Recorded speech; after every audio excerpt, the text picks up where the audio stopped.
Because I know that when the Brexit Secretary was speaking to one Sky News earlier,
1, 2, 3, 4, 5.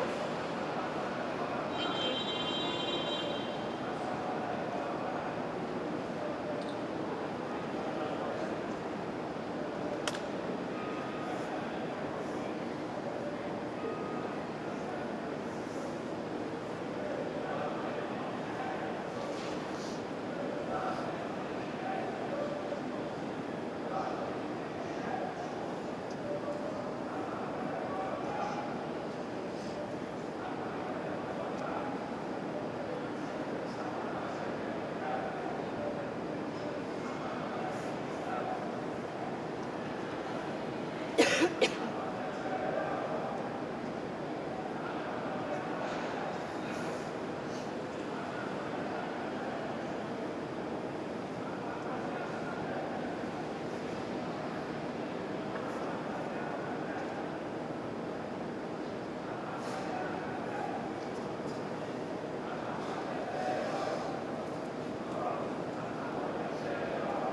Yes, the Prime Minister's doing exactly that, and this is not a Prime Minister who's particularly comfortable in the spotlight. She's not known to be media friendly, she's not a fan of the big PR machine, but that is precisely what she's doing, Linda.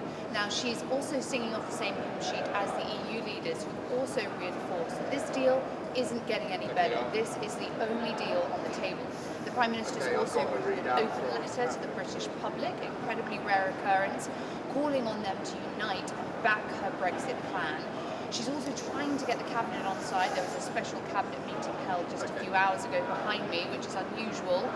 Cabinet's usually on a Tuesday. Now, that Cabinet is incredibly divided, and she needs them on side if she plans to sell this deal to the rest of Parliament. She's been doing radio phone-ins with questions from the public. She's been giving impromptu speeches, and today she will be addressing the House of Commons imminently as the next part of her big sales pitch to try and get her Brexit deal through Parliament.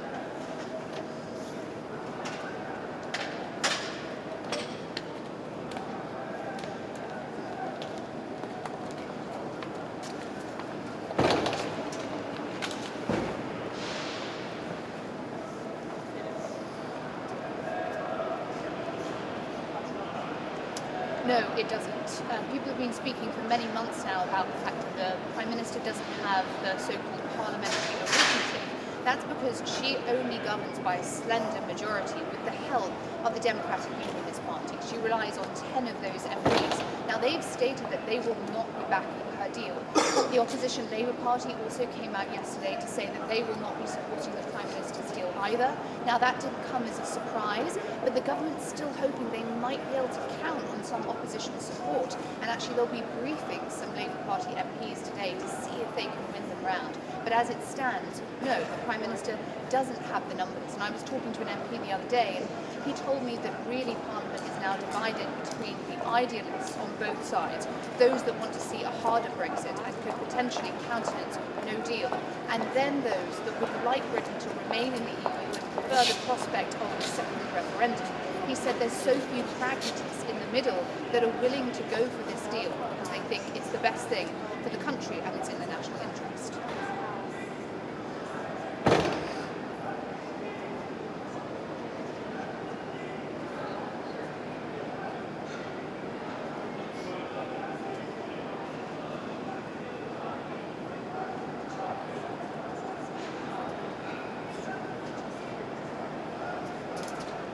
If we think about what EU leaders have been saying over the past few months, they're still really saying that they want Britain to remain in the EU and that would be their ultimate option, that's their preferred option. Donald Tusk just last week said the no Brexit scenario was the best scenario as far as the EU is concerned.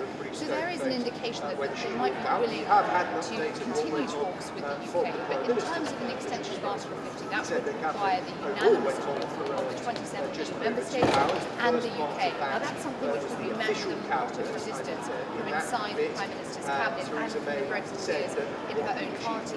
It would, however, be essential to prevent a no-deal scenario if Theresa May doesn't get her Brexit deal passed, because let's not forget that the default is, if Theresa May's deal doesn't go through, that Britain is still leaving on the 29th of March 2019. But extending Article 50 would also be vital if there was to be a second referendum. Now, that is by no means the most likely option, but there is a big campaign for it in the UK and cross-party support from MPs. But to have that kind of referendum, as we did in 2016, it takes time, and it actually takes legislation going through Parliament. You have to decide on the question, etc. So extending Article 50 would also be necessary in the event of a second referendum. To approach the meaningful vote, not put forward by the chief whip. It's not been confirmed to me who did, but there had been some suggestions that perhaps Gavin Barwell, the Prime Minister's chief of staff, would be doing that kind of presentation. He certainly is expected to give a similar presentation, perhaps, to Labour MPs later on. So that is our understanding of what happened in Cabinet. As you say, she will head to the House of Commons pretty shortly, next half an hour or so. She's going to set out to MPs why she thinks that her deal is the right one, despite the fact that it's looking increasingly likely that it's going to struggle to get through.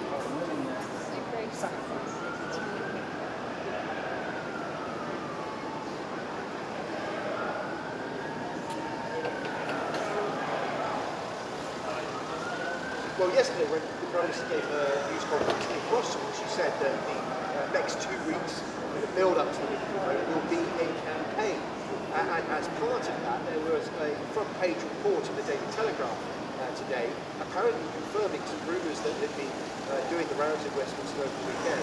Number 10 were considering calling for a head-to-head, a live television debate between her and Jeremy Corbyn. Now, Mr Corbyn's spokesman has immediately responded to that, saying that Jeremy Corbyn relished the opportunity to go head-to-head with the Prime Minister on what they describe as a botched Brexit deal. There has not been any formal confirmation from Number 10. The only response we've had is from the official spokesman, who simply said that the Prime Minister debates opposition leaders all the time, just as she will do at 3:30 p.m. this afternoon.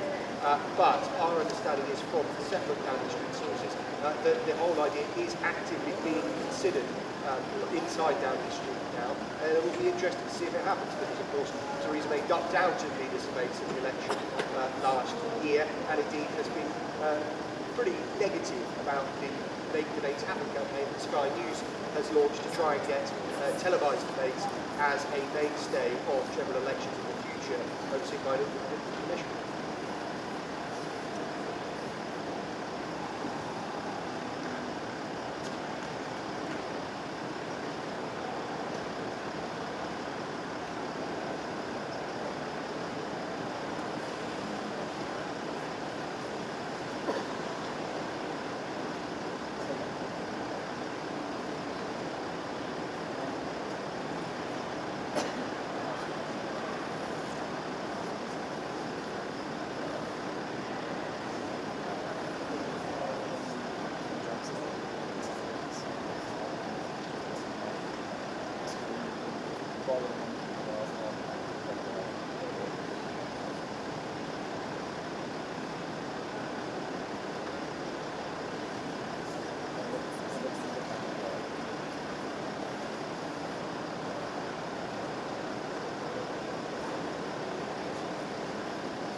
Yeah, yeah. So now it's come back.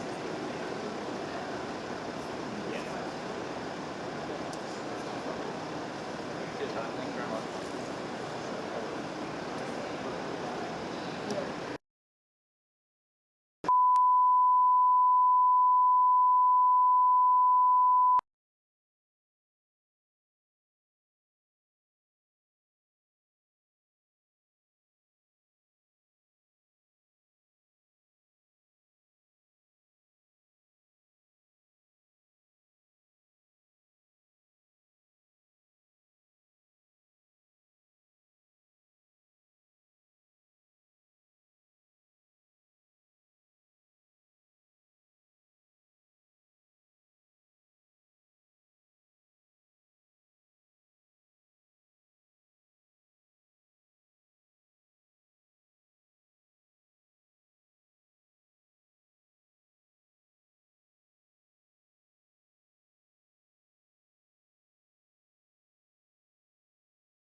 John.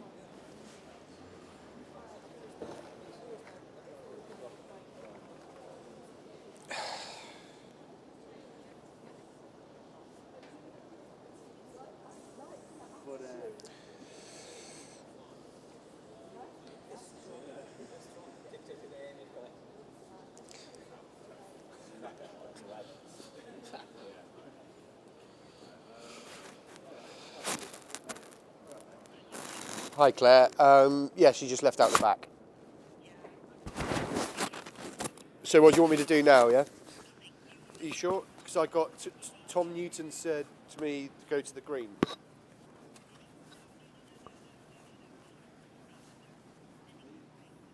Okay.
National tender for the fleet solid support ships, which is going to cost the British taxpayer millions and cost British jobs as well. The national shipbuilding strategy is there to do everything we can to make sure we have an industry that is competitive, not just in this country, but across the globe, and that's exactly what we are trying to do. And by getting the fleet solid support ships by international competition, it means that we can secure a good price for the British taxpayer too. Thank you, Mr. Speaker. The Poppy appeal raised £49.2 million in 2017. Will the Minister take this opportunity to thank the hard-working poppy sellers up and down the country, including the incredible Gail Wood at the Morley branch in my constituency? I think we're all incredibly grateful for the many tens of thousands of volunteers up and down the country who give so much of their time for this great cause. And the Royal British Legion have been doing it for generations now, and it will certainly always have our full support in what they do and the impact they have on service personnel and veterans' lives. And Carden. Mr. Speaker, industrial action started today at the Camel Edge shipyard in Birkenhead, where almost 300 skilled, secure jobs are at risk, despite shipyard winning 2 large MOD contracts worth £619 million. And the GMB and Unite unions fear this is about the casualisation of the workforce. So at this late stage, what action will ministers now take to save these jobs and get workers back to work where they want to be?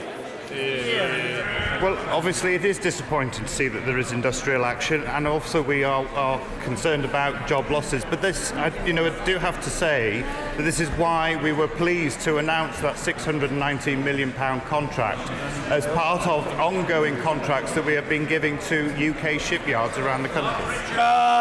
The Secretary of State will be aware of the case of Gus Hales, who's been on hunger strike outside combat stress in my constituency. What more can the Ministry of Defence do to work with combat stress to get Gus some help, the help he so badly needs? Mr. Speaker, I've spoken to Gus Hales. I'm very sorry as to what actually happened to him. I've also spoken to combat stress. We need to make sure that people like Gus, who have served this country, are looked after. I will make sure that this isn't repeated, and working with combat stress to make sure his needs are looked after. Emma Hardy. Yes. Defence questions. I spoke about the need for the Brough site, the BAE Brough site, to diversify its manufacturing in order to save jobs.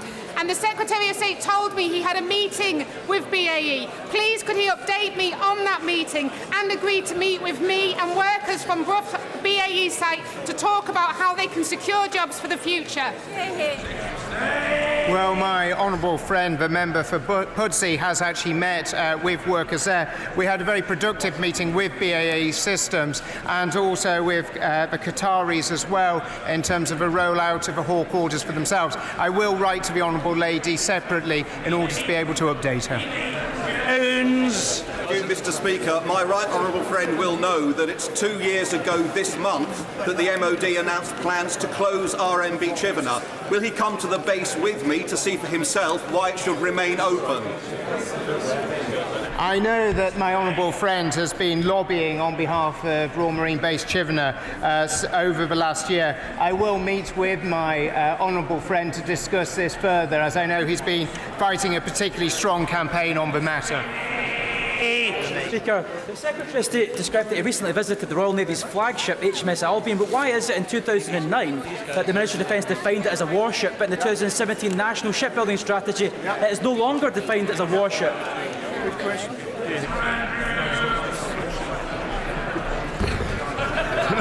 Excuse me a moment. I'll try and answer his question. I must advise the Minister it might not happen again. The Chief Whip is sitting underneath him and looking up at him. Minister. As I've said before, we have now a national shipbuilding strategy which is ensuring that our shipbuilding industry knows exactly what the MOD will be building, over the next 30 years so that they can plan accordingly, but also be competitive on a world market. Surely that's something we should be welcoming. Finally, the good doctor, Dr. Julian Lewis. May I give the Minister a second chance to answer the question he couldn't hear earlier about veterans being given the opportunity to revisit the battlefields on which they have fought? Mr. Speaker, it is important that we give opportunity for those to return to the battlefields. I think the right honourable gentleman was referring to a return to the Falklands. I will endeavour to see what can be done to see if we can use the air bridge to allow veterans to return to that battle place. Thank you. Order. Statement. The Prime Minister. With permission, Mr. Speaker, I would like to make a statement on the conclusion of our negotiations. Order. There's a... Mr. Shannon, sort out your seating arrangements. Well done. And there's a long afternoon lies ahead. Let's have a bit of quiet and respectful order for the Prime Minister. Speaker. And with permission, I would like to make a statement on the conclusion of our negotiations to leave the European Union. At yesterday's special European Council in Brussels, I reached a deal with the leaders of the other 27 EU member states on a withdrawal agreement that will ensure our smooth and orderly departure on the 29th of March next year, and tied to this agreement a political declaration on an ambitious future partnership that is in our national interest. Mr. Speaker, this is the right deal for Britain because it delivers on the democratic decision of the British people. It takes back control of our borders, it ends the free movement of people in full once and for all, allowing the government to introduce a new skills-based immigration system. It takes back control of our laws, it ends the jurisdiction of the European Court of Justice in the UK, and means instead our laws being made in our parliaments enforced by our courts. And it takes back control of our money. It ends the vast annual payments we send to Brussels. So instead we can spend taxpayers' money on our own priorities, including the £394 million a week of extra investment into our long-term plan for the National Health Service. By creating a new free trade area with no tariffs, fees, charges, quantitative restrictions or rules of origin checks, this deal protects jobs, including those that rely on integrated supply chains. It protects our security with a close relationship on defence and on tackling crime and terrorism, which will help to keep all our people safe. And it protects the integrity of our United Kingdom, meeting our commitments in Northern Ireland and delivering for the whole UK family, including our overseas territories and the Crown dependencies. Mr. Speaker, on Gibraltar, we have worked constructively with the governments of Spain and Gibraltar, and I want to pay tribute in particular to Gibraltar's Chief Minister, Fabian Picardo, for his statesmanship in these negotiations. We have ensured that Gibraltar is covered by the whole withdrawal agreement and by the implementation period. And for the future partnership, the UK government will be negotiating for the whole UK family, including Gibraltar. As Fabian Picardo said this weekend, and I quote, "Every aspect of the response of the United Kingdom was agreed with the government of Gibraltar. We have worked seamlessly together in this, as we have in all other aspects of this two-year period of negotiation. Most importantly, the legal text of the draft withdrawal agreement has not been changed. That is what the Spanish government repeatedly sought, but they have not achieved that. The United Kingdom has not let us down." Mr. Speaker, our message to the people of Gibraltar is clear. We will always stand by you. We are proud that Gibraltar is British, and our position on sovereignty has not and will not change. Mr. Speaker, the withdrawal agreement will ensure that we leave the European Union on the 29th of March next year in a smooth and orderly way. It protects the rights of EU citizens living in the UK and UK citizens living in the EU, so they can carry on living their lives as before. It delivers a time-limited implementation period to give business time to prepare for the new arrangements. During the implementation period, trade will continue on current terms, so businesses only have to face one set of changes. It ensures a fair settlement of our financial obligations, less than half of what some originally expected and demanded. and it meets our commitment to ensure there is no hard border between Northern Ireland and Ireland, and also no customs border in the Irish Sea, in the event that the future relationship is not ready by the end of the implementation period. Mr. Speaker, I know some members remain concerned that we could find ourselves stuck in this backstop, so let me address this directly. First, this is an insurance policy that no one wants to use. Both the UK and the EU are fully committed. Both the UK and the EU are fully committed to having our future relationship in place by the 1st of January 2021. And the withdrawal agreement has a legal duty on both sides to use best endeavours to avoid the backstop ever coming into force. If, despite this, the future relationship is not ready by the end of 2020, we would not be forced to use the backstop. We would have a clear choice between the backstop or a short extension to the implementation period. If we did choose the backstop, the legal text is clear that it should be temporary and that the Article 50 legal base cannot provide for a permanent relationship. And there is now more flexibility that it can be superseded either by the future relationship or by alternative arrangements, which include the potential for facilitative arrangements and technologies to avoid a hard border on the island of Ireland. There is also a termination clause which allows the backstop to be turned off when we have fulfilled our commitments on the Northern Ireland border. And there is a unilateral right to trigger a review through the Joint Committee and the ability to seek independent arbitration if the EU does not use good faith in this process. Furthermore, as a result of the changes we have negotiated, the legal text is now also clear that once the backstop has been superseded, it shall cease to apply. So if a future Parliament decided to then move from an initially deep trade relationship to a looser one, the backstop could not return. Mr. Speaker, I do not pretend that either we or the EU are entirely happy with these arrangements, and that's how it must be. Were either party entirely happy, that party would have no incentive to move on to the future relationship. But there is no alternative deal that honours our commitments to Northern Ireland which does not involve this insurance policy, and the EU would not have agreed any future partnership without it. Put simply, there is no deal that comes without a backstop, and without a backstop there is no deal. Mr. Speaker, the withdrawal agreement is accompanied by a political declaration which sets out the scope and terms of an ambitious future relationship between the UK and the EU. It is a detailed set of instructions to negotiators that will be used to deliver a legal agreement on our future relationship after we have left. The linkage clause between the withdrawal agreement and this declaration requires both sides to use best endeavours to get this legal text agreed and implemented by the end of 2020. And both sides are committed to making preparations for an immediate start to the formal negotiations after our withdrawal. The declaration contains specific detail on our future economic relationship. This includes a new free trade area with no tariffs, fees, quantitative restrictions or rules of origin checks, an unprecedented economic relationship that no other major economy has. It includes liberalisation in trade in services well beyond WTO commitments and building on recent EU free trade agreements.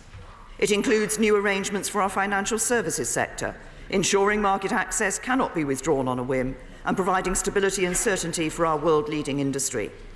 And it ensures that we will leave EU programmes that do not work in our interests. So we will be out of the common agricultural policy that has failed our farmers and out of the common fisheries policy that has failed our coastal communities. Instead,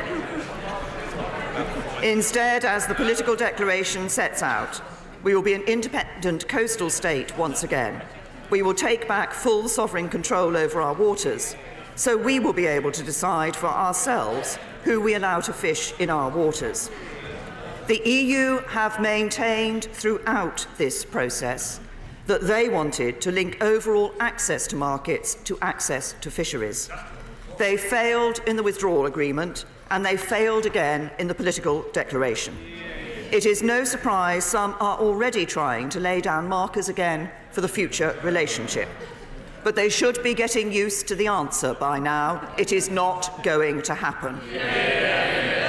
Finally, the declaration is clear that whatever is agreed in the future partnership must recognise the development of an independent UK trade policy beyond this economic partnership. So for the first time in 40 years, the UK will be able to strike new trade deals and open up new markets for our goods and services in the fastest growing economies around the world. Mr. Speaker, as I set out for the House last week, the future relationship also includes a comprehensive new security partnership with close reciprocal law enforcement and judicial cooperation to keep all our people safe. At the outset, we were told that being outside of free movement and outside of the Schengen area, we would be treated like any other non-EU state on security. But this deal delivers the broadest security partnership in the EU's history, including arrangements for effective data exchange on passenger name records, DNA, fingerprints and vehicle registration data, as well as extradition arrangements like those in the European arrest warrant. And it opens the way to sharing the types of information included in the ECRIS and SIS2 databases on wanted or missing persons and criminal records. Mr. Speaker, this has been a long and complex negotiation. It has required give and take on both sides, and that is the nature of a negotiation. But this deal honours the result of the referendum, while providing a close economic and security relationship with our nearest neighbours, and in so doing offers a brighter future for the British people outside of the EU. And I can say to the House with absolute certainty that there is not a better deal available. And my fellow leaders were very clear on that themselves yesterday. Our duty as a Parliament over these coming weeks is to examine this deal in detail, to debate it respectfully, to listen to our constituents and decide what is in our national interest. There is a choice which this House will have to make. We can back this deal, deliver on the vote of the referendum, and move on to building a brighter future of opportunity and prosperity for all our people. Or this House can choose to reject this deal and go back to square one. Because no one knows what would happen if this deal doesn't pass. It would open the door to more division and more uncertainty, with all the risks that will entail. Mr. Speaker, I believe our national interest is clear. The British people want us to get on with a deal that honours the referendum and allows us to come together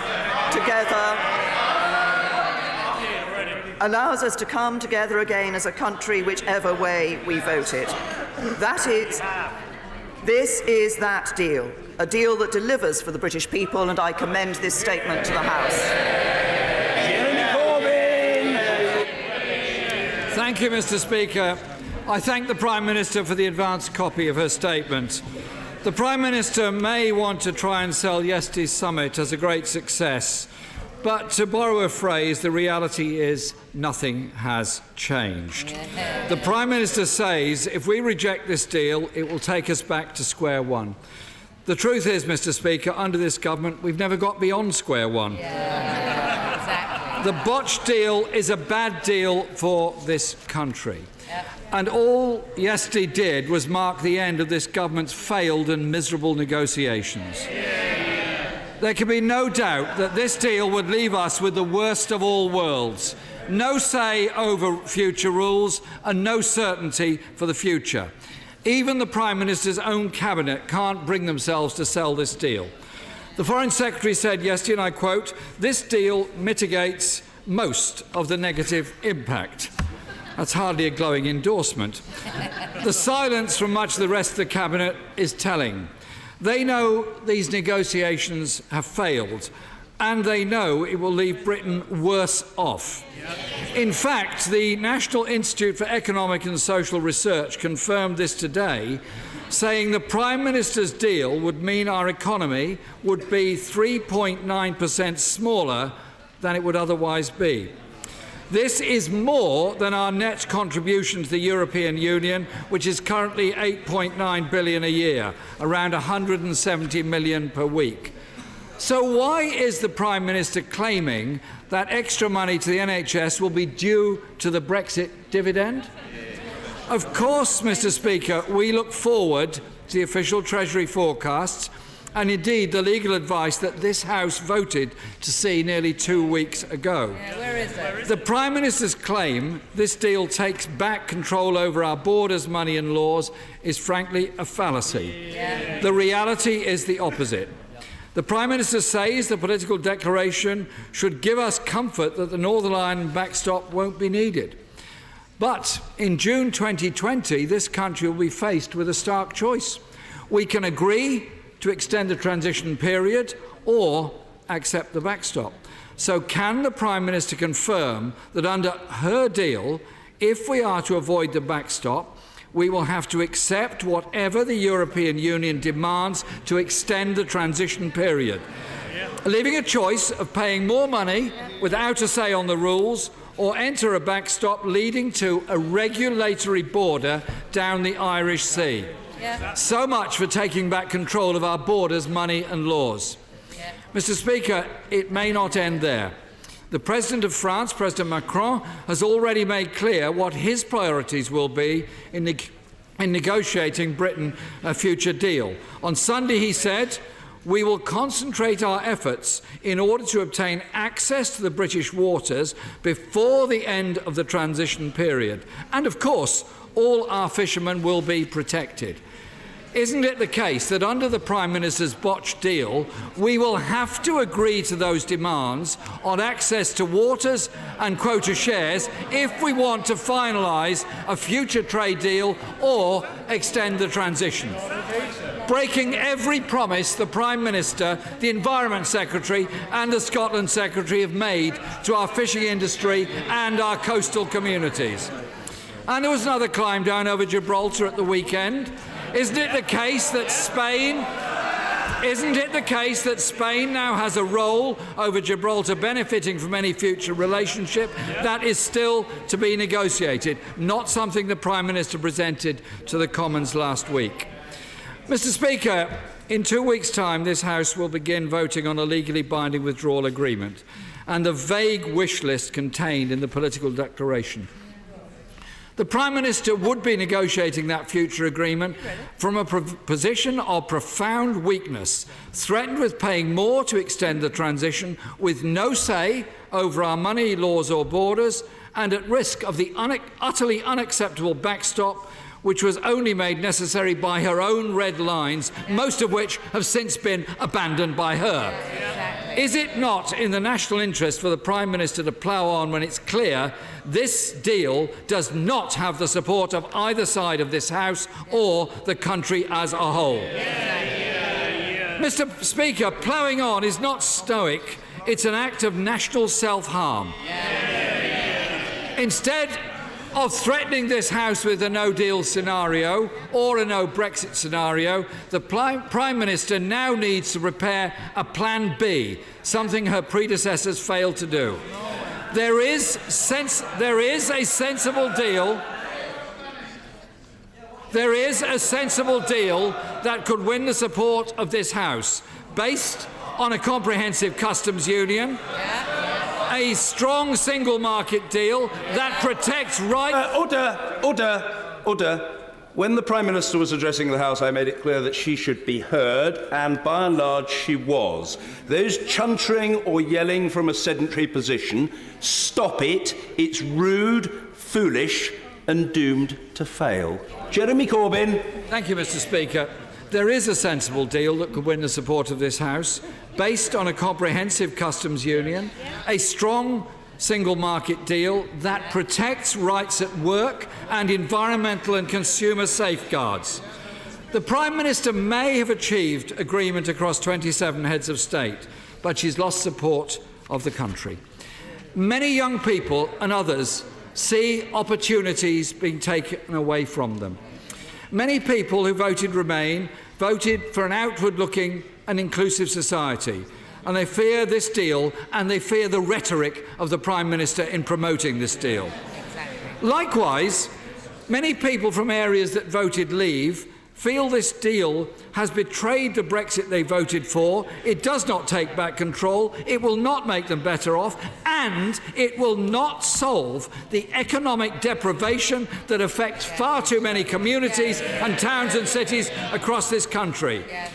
This deal is not a plan for Britain's future. So, for the good of the nation, the House has very little choice but to reject this deal. Thank you, Mr. Speaker. Just to pick up on a number of the points that the Right Honourable Gentleman made, he commented on the Brexit dividend and asked where the Brexit dividend was. We've been very clear that we will be able to use that money that we're not spending to the European Union to spend on our priorities, including the National Health Service. There was a time when the Right Honourable Gentleman himself talked about spending the Brexit dividend on our public services. He talks about the backstop and the implementation period being the alternative. Actually, no, we have written in the possibility of alternative arrangements. The key thing is to deliver on our commitment of no hard border between Northern Ireland and Ireland, a commitment which he appeared to dismiss in his response to my statement. We do not dismiss the people of Northern Ireland. We believe it's important to maintain that commitment. He talked about control of borders and said that our deal does not bring control of borders. Well, of course it does, because it brings an end to free movement once and for all. I note that the Labour Party has never been able to actually stand up and say that it wants to bring an end to free movement once and for all, and that's because they're not responding to the real needs and the real concerns of the British people on these issues. The British people want control of our borders, they want an end to free movement. This deal delivers it. He talked about, I was very interested that it now appears to be Labour Party policy to be in both the single market and the customs union. I hear yeses from the front bench. Well, of course, there was also a time when the Right Honourable Gentleman talked about the importance of having an independent trade policy and negotiating our own trade deals. As a full member of the customs union, which he wants, you can't do that. So again, he's gone back on his words in relation to these issues. He talked about the comments that President Macron made in relation to access to waters, and I recognise that this has raised a question among people about the issue in relation to being in the backstop. But for all of those who are concerned, and indeed for all of those who have commented on this, I think it's important to recall that if we were in the backstop, we would be outside the common fisheries policy, and we would be deciding who has access to fish in our waters. He mentioned Gibraltar. I quoted the Chief Minister of Gibraltar, who made very clear, as I did, that this government stood by Gibraltar and we resisted changes to the withdrawal agreement which the Spanish government wished to make. We are clear that Gibraltar's sovereignty will not change. It has not changed, it will not change, and we are proud that Gibraltar is British. He said, I have to say, and finally he talked about dealing with issues of our economy in those parts of the country where we do need to enhance and improve our economy. And I have to say to him, the one thing that is absolutely clear, the one thing that will never deliver for our economy is his policy on borrowing, taxing and spending. It's a balanced approach to the economy that delivers. Mr. Ian Duncan Smith. Mr. Speaker, can I recognise my right honourable friend's genuine endeavours in all these matters and just return her to the point about the backstop? Does she recognise the genuine and real concern held on all sides of the House about what would happen if the UK was to be forced into the backstop? And I listened very carefully to what my right honourable friend said, and she said that the UK doesn't want it, that the EU doesn't want it, and we heard the other day that Ireland said that no matter what any agreement, they would never have any hard border. So it makes you wonder, why is it in the withdrawal agreement at all? But the point I want to make to my honourable friend, and the question really is this: if the government, going down the road toward a negotiation, is heading towards that point when the backstop will become invoked, does that not really generally mean that Mr. Macron is right, that we will come under intolerable pressure to agree almost anything to avoid our entry into what my right honourable friend rightly says is something we never want to be in? No, can I say to my right honourable friend, I do recognise the depth of concern that there has been and that remains for some members of this House about this issue of the backstop. But I disagree with him about the position that would entail. First of all, because, as I indicated in my statement, and it is largely thanks to my right honourable friend and our right honourable friend, the member for North Shropshire, that we are in this position of having within the withdrawal agreement the recognition that there could be alternative arrangements to the backstop or the extension of the implementation period that would deliver for the border of Northern Ireland. But it is right that while I recognise the depth of concern that this is not a situation that the UK wants us to be in, neither is it a situation that the European Union wants us to be in. And the reason is, although strange though it may seem to some members of this House, there are members of the European Union who actively think that the backstop would be a good place for the UK because of its access to the European Union markets without having financial obligations and without free movement. And so that's why they don't want us to be in the backstop either. Neither of us want to invoke it. The Taoiseach has been clear about that. We want to ensure that the future relationship replaces it and delivers our commitment to the people of Northern Ireland. Rian Blackford. Thank you, Mr. Speaker. The Prime Minister's deal means Scotland is to be taken out of the European Union against our will and out of the single market, a market which is around 8 times the size of the UK. Mr. Speaker, Scotland voted to remain. Our rights must be respected. Living will rip away jobs, hit living standards and end freedom of movement, something that will make it harder for our precious NHS to attract and retain the staff that we need. Migration has been good for Scotland. The Prime Minister talks about queue jumpers from Europe, an outrageous slur against EU citizens that come here. But she blatantly disregards the rights that we will all lose to live and work in Europe. Mr. Speaker, we are not prepared to give up these rights. The Prime Minister's deal carries no majority in this House and has split her own benches. It means a blindfold Brexit is now certain. There is no long-term agreement on our trading relationship with Europe. It is a deal full of ifs and buts. Crucially, here we are again with another sellout to the Scottish fishing industry by a Tory government. Well, we've been here before. We were sold out by Ted Heath and we've been sold out repeatedly by Tory governments. Under this agreement, fishing boats registered in Northern Ireland would continue to gain zero tariff access to the EU and UK markets, but fishing boats registered in Scotland and other parts of the UK would not. We now know that the EU will start negotiations based on existing quota shares. Mr. Speaker, that's not taking back control of our waters.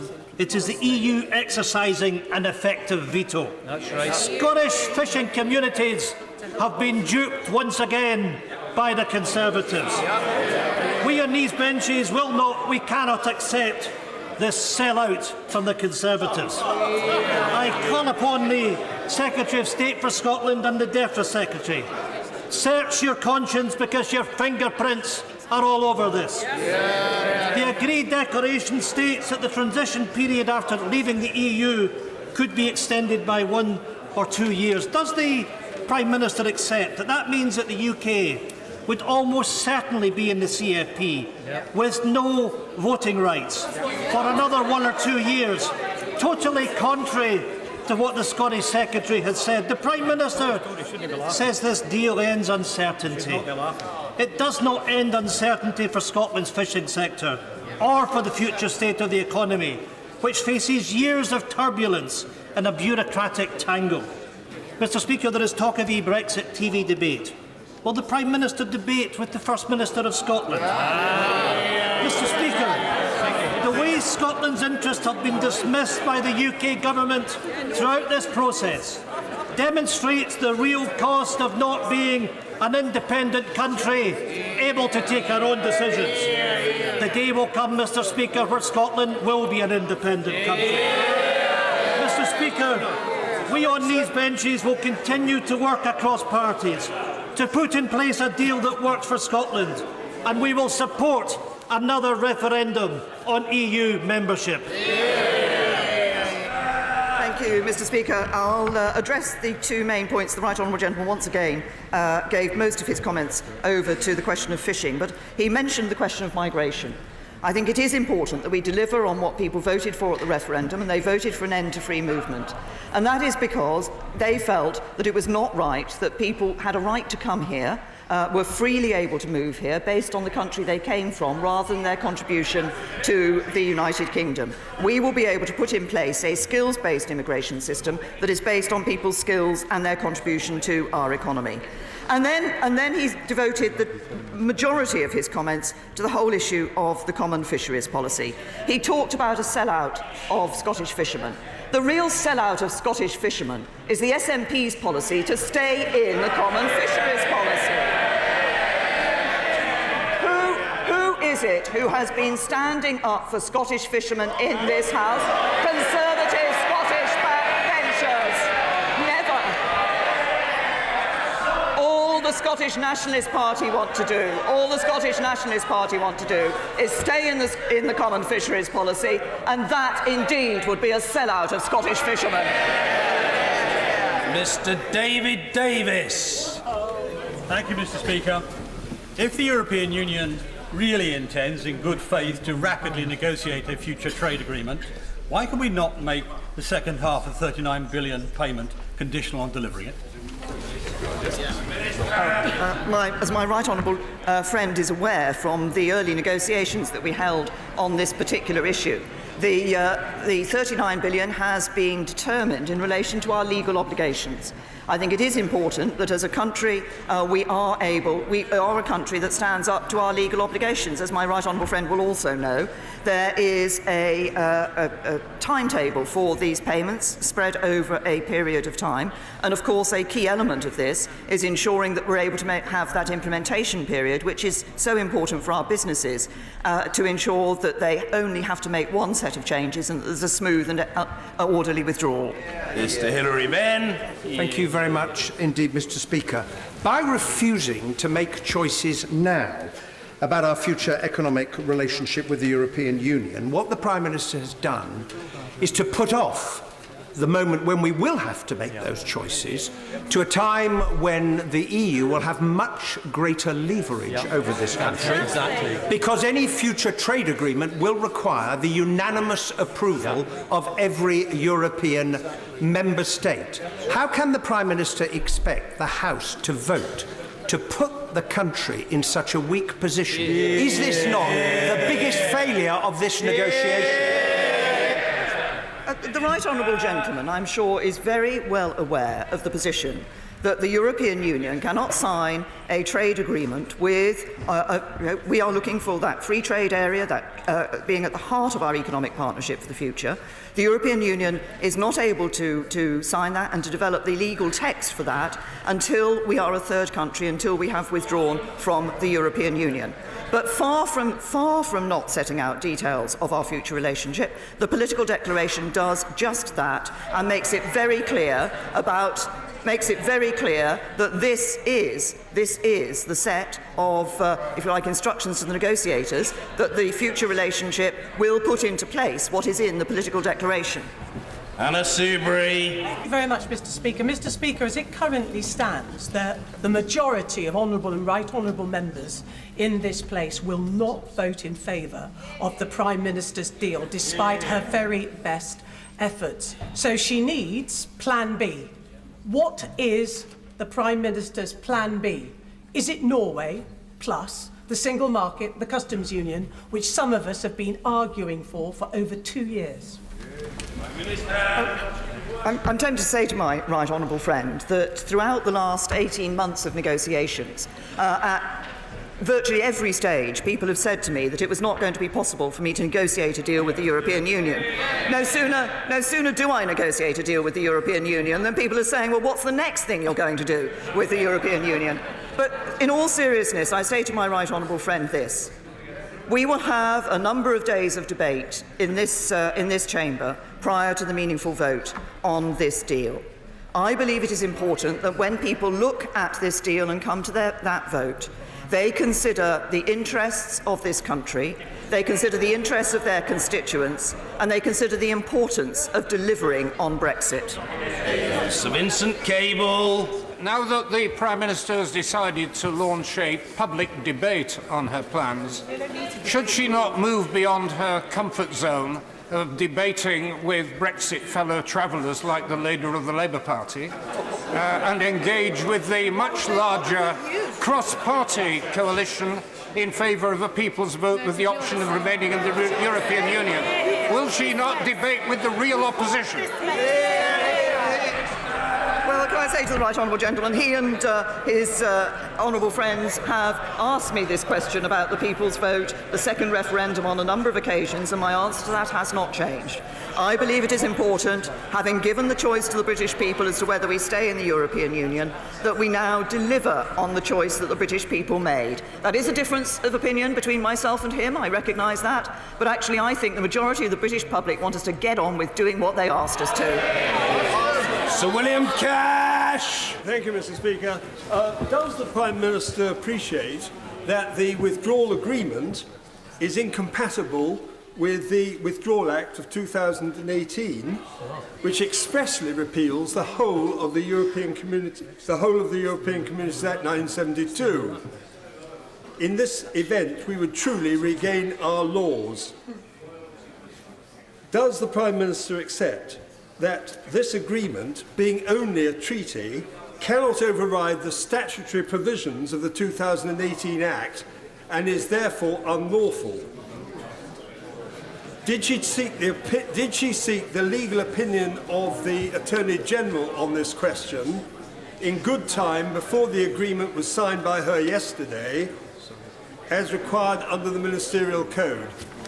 I say to my honourable friend, I make 2 points to my honourable friend. The first is, of course, what the Withdrawal Act does. One of the things the Withdrawal Act does is bring European Union law into UK law, such that there is that smooth and orderly transition when we leave the European Union. And of course, the Withdrawal Agreement will be implemented in our legislation through the Withdrawal Agreement Act. Mr. Nigel Dodds. Mr. Speaker, the Prime Minister says in her statement the legal text is now also clear that once the backstop has been superseded, it shall cease to apply. Now, we need accuracy. Actually, in page 309, Article 2 of the Northern Ireland Protocol, it says the backstop can be superseded in whole or in part and shall cease to apply in whole or in part. So we need accuracy here because it's the legal text that matters, and this is what will bind the country. Will the Prime Minister tell us, as the Chancellor has rightly said, that the backstop is bad for the Union, bad for the economy? That's what he has said. Can't you tell us what bits are so bad for the Union? The parts of the backstop that are bad for the European Union, that they consider... Oh, for the United Kingdom. Yes, well, this is what we want to be able to do, is in the future to be able to have our independent trade policy. One of the issues in relation to the backstop is whether or not we would be able to do that. That's one of the issues that we would not want to see within us continuing to be in the backstop for.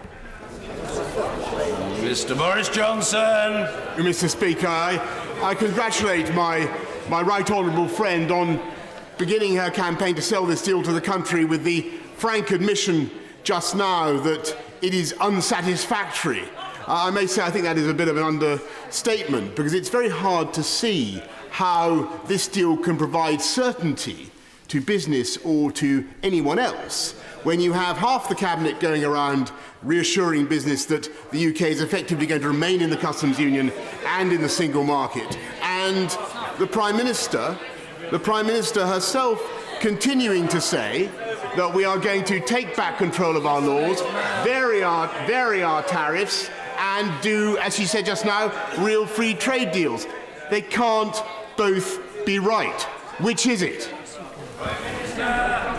Can I, first of all, might point out to my right honourable friend what I said in my statement was that neither we nor the EU were entirely happy with the backstop arrangements that were put in place. That is accurate. I've referenced one reason why we're not happy with it, and I've referenced earlier in answers why the European Union are not happy with it. We will be able to. There is, I know, and there is I recognise a concern that's been expressed about our ability to negotiate free trade deals with other countries on the basis of the arrangement that we're putting in place with the European Union for our future relationship. We will be able to negotiate those free trade deals. But I think every member of this House should be aware that when those trade deals are being considered, there will be issues that this House will want to consider, which will be nothing to do with whether or not we have a particular relationship with the European Union. This House will want to consider animal welfare standards. This House will want to consider environmental standards. These are the issues which members of this House will want to consider when they look at those free trade deals. But it is absolutely clear we will be able to negotiate those free trade deals with the relationship that is being proposed. Dick Cooper. It isn't a deal for the future, it's just a stopgap. We still don't know whether this means Chequers or Canada or Norway or an endless backstop or something worse or a massive security downgrade. We have no idea where this is heading, and other countries are already saying that this gives them more leverage because it reduces our negotiating power. How can she say that this is in the future interests of the country? She used to say that nothing was agreed until everything was agreed. When did she change her mind? First of all, I would point out to the Right Honourable Lady that what this political declaration does is set out very clearly the basis for the future relationship that we will be having on security and economic arrangements with the European Union. And it also set out clearly that it's in the clear intent of both parties to develop in good faith agreements giving effect to this relationship. This is not about some other sort of relationship, it is about what is in this document. And she asked whether it's Canada or Norway. I said right at the very beginning of this process that we should get away from thinking of on-the-shelf models that exist already. What is being proposed here and what is acknowledged from the European Union is a relationship of unprecedented depth which has not been offered to any other major advanced economy. It is a relationship which shows that we are not just another third country. John Redwood. Will she agree that this agreement could cost a lot more than $39 billion, as there are no cash limits or figures in it and lots of liabilities, especially if the EU goes as slow on the next phase of the negotiations as the last lot and drag us into permanent transition at enormous cost? Can I say to my right honourable friend that there are, as he will know, there are clauses within this withdrawal agreement in relation to the endeavours that both sides will make to reach agreement by the end of the implementation period in December 2020 that make it clear that action can be taken if either side drags its feet in the way that he is talking about. Miss Leslie. The Minister's not suggesting that, compared with staying in the European Union, her Brexit proposals would mean that our country would be economically better off, is she? Whether the question as to our future, no. Because I do believe that we can be economically better off outside the European Union. But the problem is there are those who think that the only factor that determines how well off we are in the future is whether or not we're a member of the European Union. I differ. Our future is in our hands. It will be our decisions in many areas that will determine our prosperity for the future. Sir Michael Fallon. Well, nobody can now doubt that the Prime Minister has tried her very best. Are we not nonetheless being asked to take a huge gamble here? Paying, leaving, surrendering our vote and our veto without any firm commitment to frictionless trade or the absolute right to dismantle external tariffs. Is it really wise to trust the future of our economy to a pledge simply to use best endeavours? I say to my right honourable friend that the position in relation to the nature of the political declaration is exactly what I set out in response to the question from the chairman of the EU Exit Select Committee, which is that it is not possible for us to sign that legal treaty in terms of a free trade agreement with the European Union until we are outside the European Union. Kate Hoey. Thank you, Mr. Speaker. The Prime Minister was told very clearly last November that any backstop would not be tenable and would not be acceptable, and she's carried on with allowing it to be put in. But not only is it is in a way that we can't actually get out of it unless the EU allows us. Isn't that really not giving back sovereignty to our country, to the people who voted to leave? I say to the Right Honourable Lady, as I said in my statement, the position is very simple. There is no withdrawal agreement without a backstop. Without a backstop, there is no deal. And that is because of the commitment that both sides wanted to give to the people of Northern Ireland to ensure there was no hard border between Northern Ireland and Ireland. That is very simple. Any other arrangement, any other agreement on trade with the European Union would have a backstop. Justine Greening. Thank you, Mr. Speaker. The Brexit debate has seen false promises made to the public from all sides and from all parties. Democracy only works when it can be based on a debate of truth and honesty and facts. How can the Prime Minister reassure the House that this debate we're about to have now on her deal is based on facts and evidence and not more false promises to the British people, which, when broken subsequently, will damage trust in our democracy even more? I say to my right honourable friend that we are committed as a government to publishing analysis of this deal, we will publish analysis of the various aspects of this deal. As she's aware, there are others out there that are looking at the economic aspects as well. I'm tempted to say this, though. She asked whether this can be based on facts. I think it would be an interesting debate for this House as the extent to which economic forecasts can actually be described as facts. Ben Bradshaw. Can I thank the Prime Minister for the efforts that she made personally on behalf of my constituent Matthew Hedges, who has been released this morning. A bit of good news amidst all this Brexit mess. But on Brexit, if she's so confident that the public support this deal, why doesn't she ask them? Can I first of all thank the Right Honourable Gentleman for his earlier remarks about his constituent. And I have responded to the question about this second referendum issue before. And it's very simple.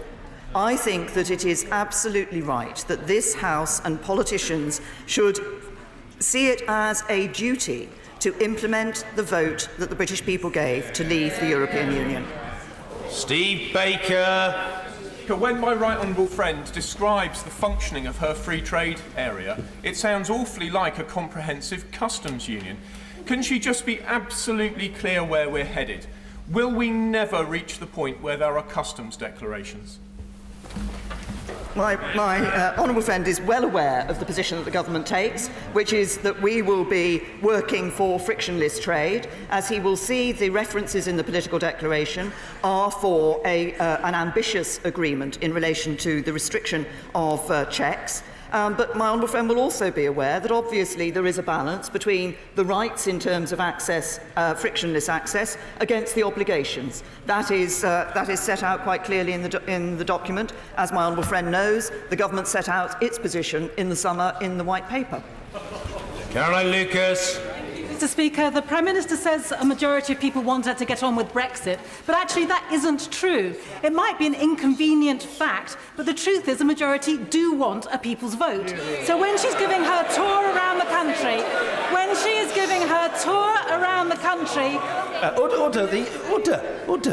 The Honourable Lady is entitled to ask her question without being consistently shouted at. I thought we were talking about respect in the chamber. Try remembering it. Well, maybe somebody who says, were we, doesn't care about that, but most of us do, and I want to hear the Honourable Lady and the response to the Honourable Lady. Caroline Lucas. Thank you, Mr. Speaker. We've heard that the Prime Minister is planning to tour the country to sell her bungled deal to the public. Why doesn't she try listening to the public rather than having a stage-managed opportunity just to hear a whole load of waffle? Why can't people actually have the chance to have their say in a people's vote? If she really trusts them, she would do it. Can I say to the Honourable Lady that I've answered the question of the people's vote earlier. But I do listen to the public, and when I go knocking on doors, asking and listening to people when they say, the overwhelming view is get on with it and do what the vote said. Owen Patterson.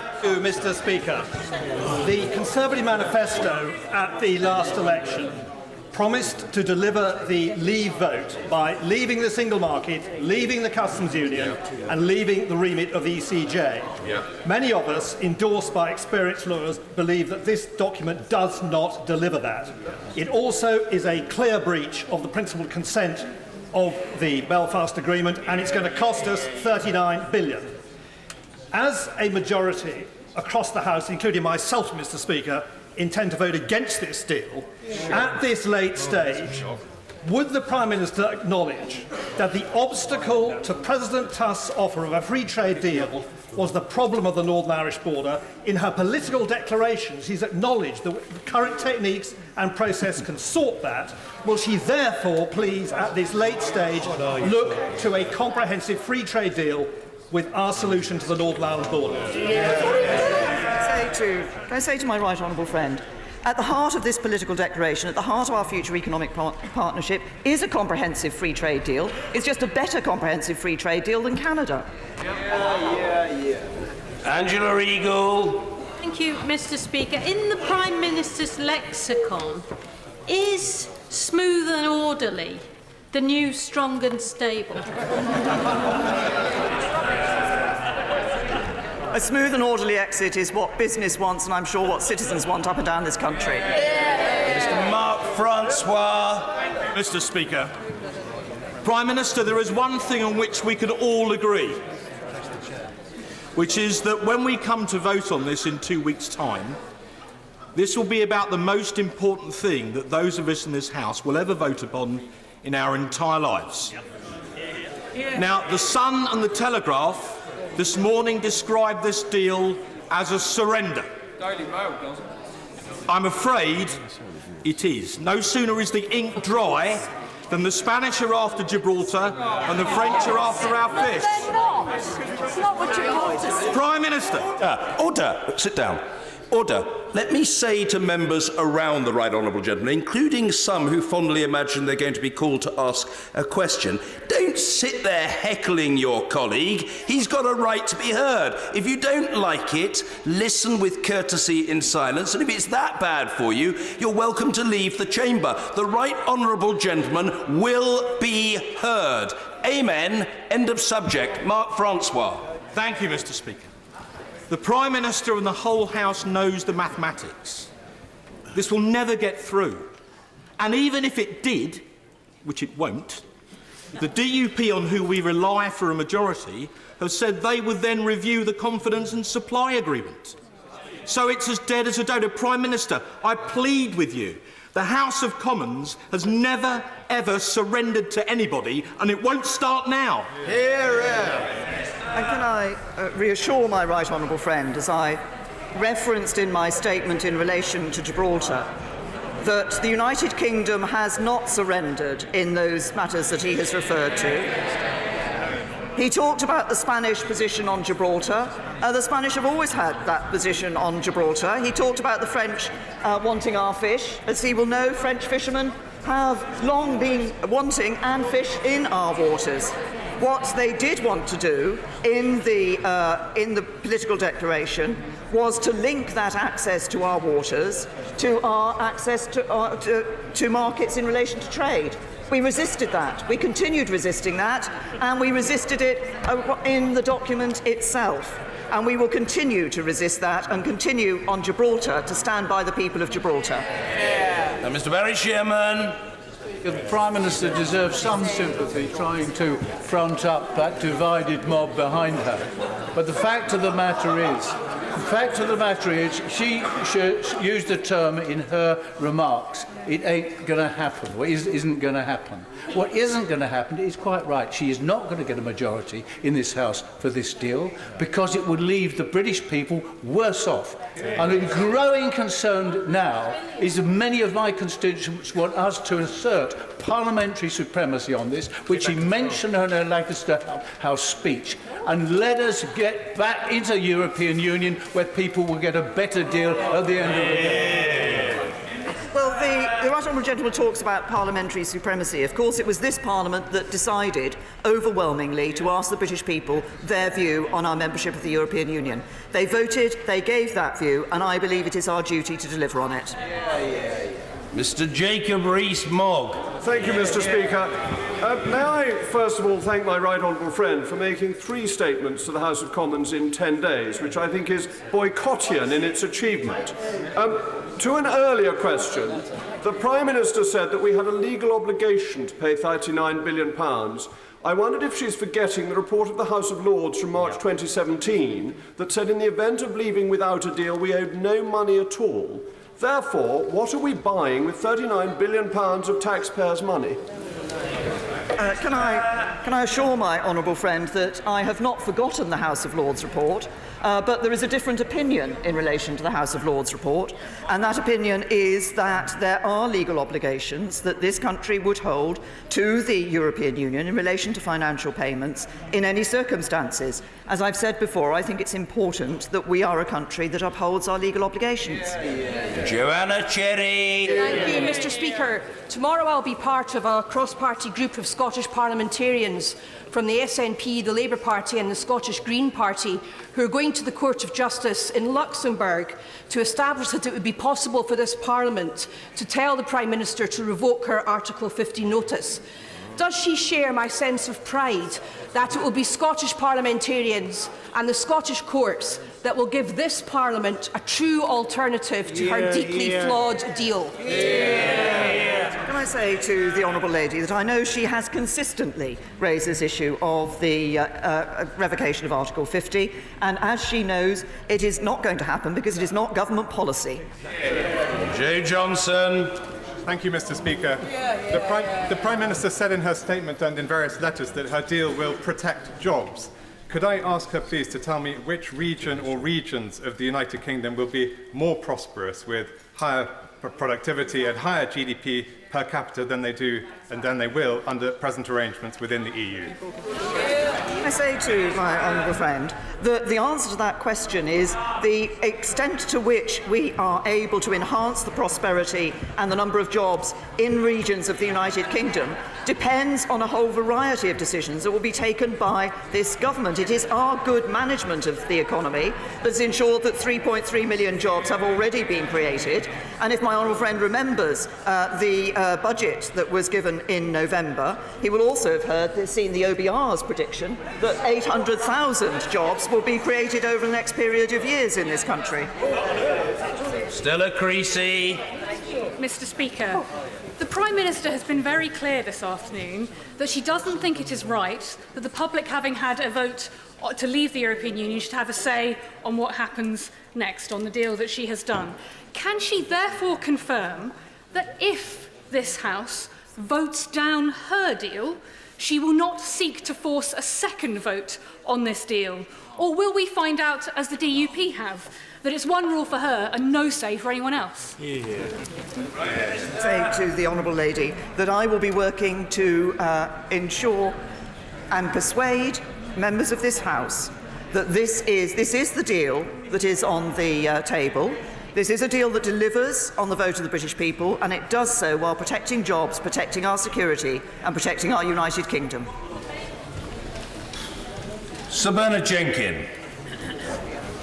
Will my right honourable friend recall how much we both hoped, so much that I would be able to support whatever the Prime Minister brought back from her negotiations? Can I say how sad I am? I cannot possibly support this deal, which pays £38 billion simply to kick the can down the road. And how can we possibly agree to an arrangement at the moment where we have the unilateral right to leave the European Union, but we have no such unilateral right to leave these new arrangements, which will be subject to an EU veto? That's giving up control, not taking back control. That's right. as I set out in my statement, various elements relating to the backstop, which is what my right honourable friend has referred to. Of course, looking at the future treaty arrangements which will cover security partnership and the economic partnership, I would expect that, as in any trade agreements, there would, of course, be appropriate arrangements for review and for the question of the potential termination of those relationships. I repeat the point that I have made previously in relation to the £39 billion. I think it would be wrong for this House to believe that there were no legal obligations to pay money to the European Union that the United Kingdom has on leaving. There are legal obligations to pay money to the European Union, and I think it is important that we abide by those obligations. Luciana Berger. Thank you, Mr. Speaker. The National Institute of Economic and Social Research published a report today that shows that this deal would make the UK £100 billion a year worse off by 2030. That equates to £1,000 per person per year. If the Prime Minister really believes the majority of the UK want that outcome, can I politely suggest that she's not knocking on enough doors? And will she commit to giving the nation a final say on the exact terms of her deal?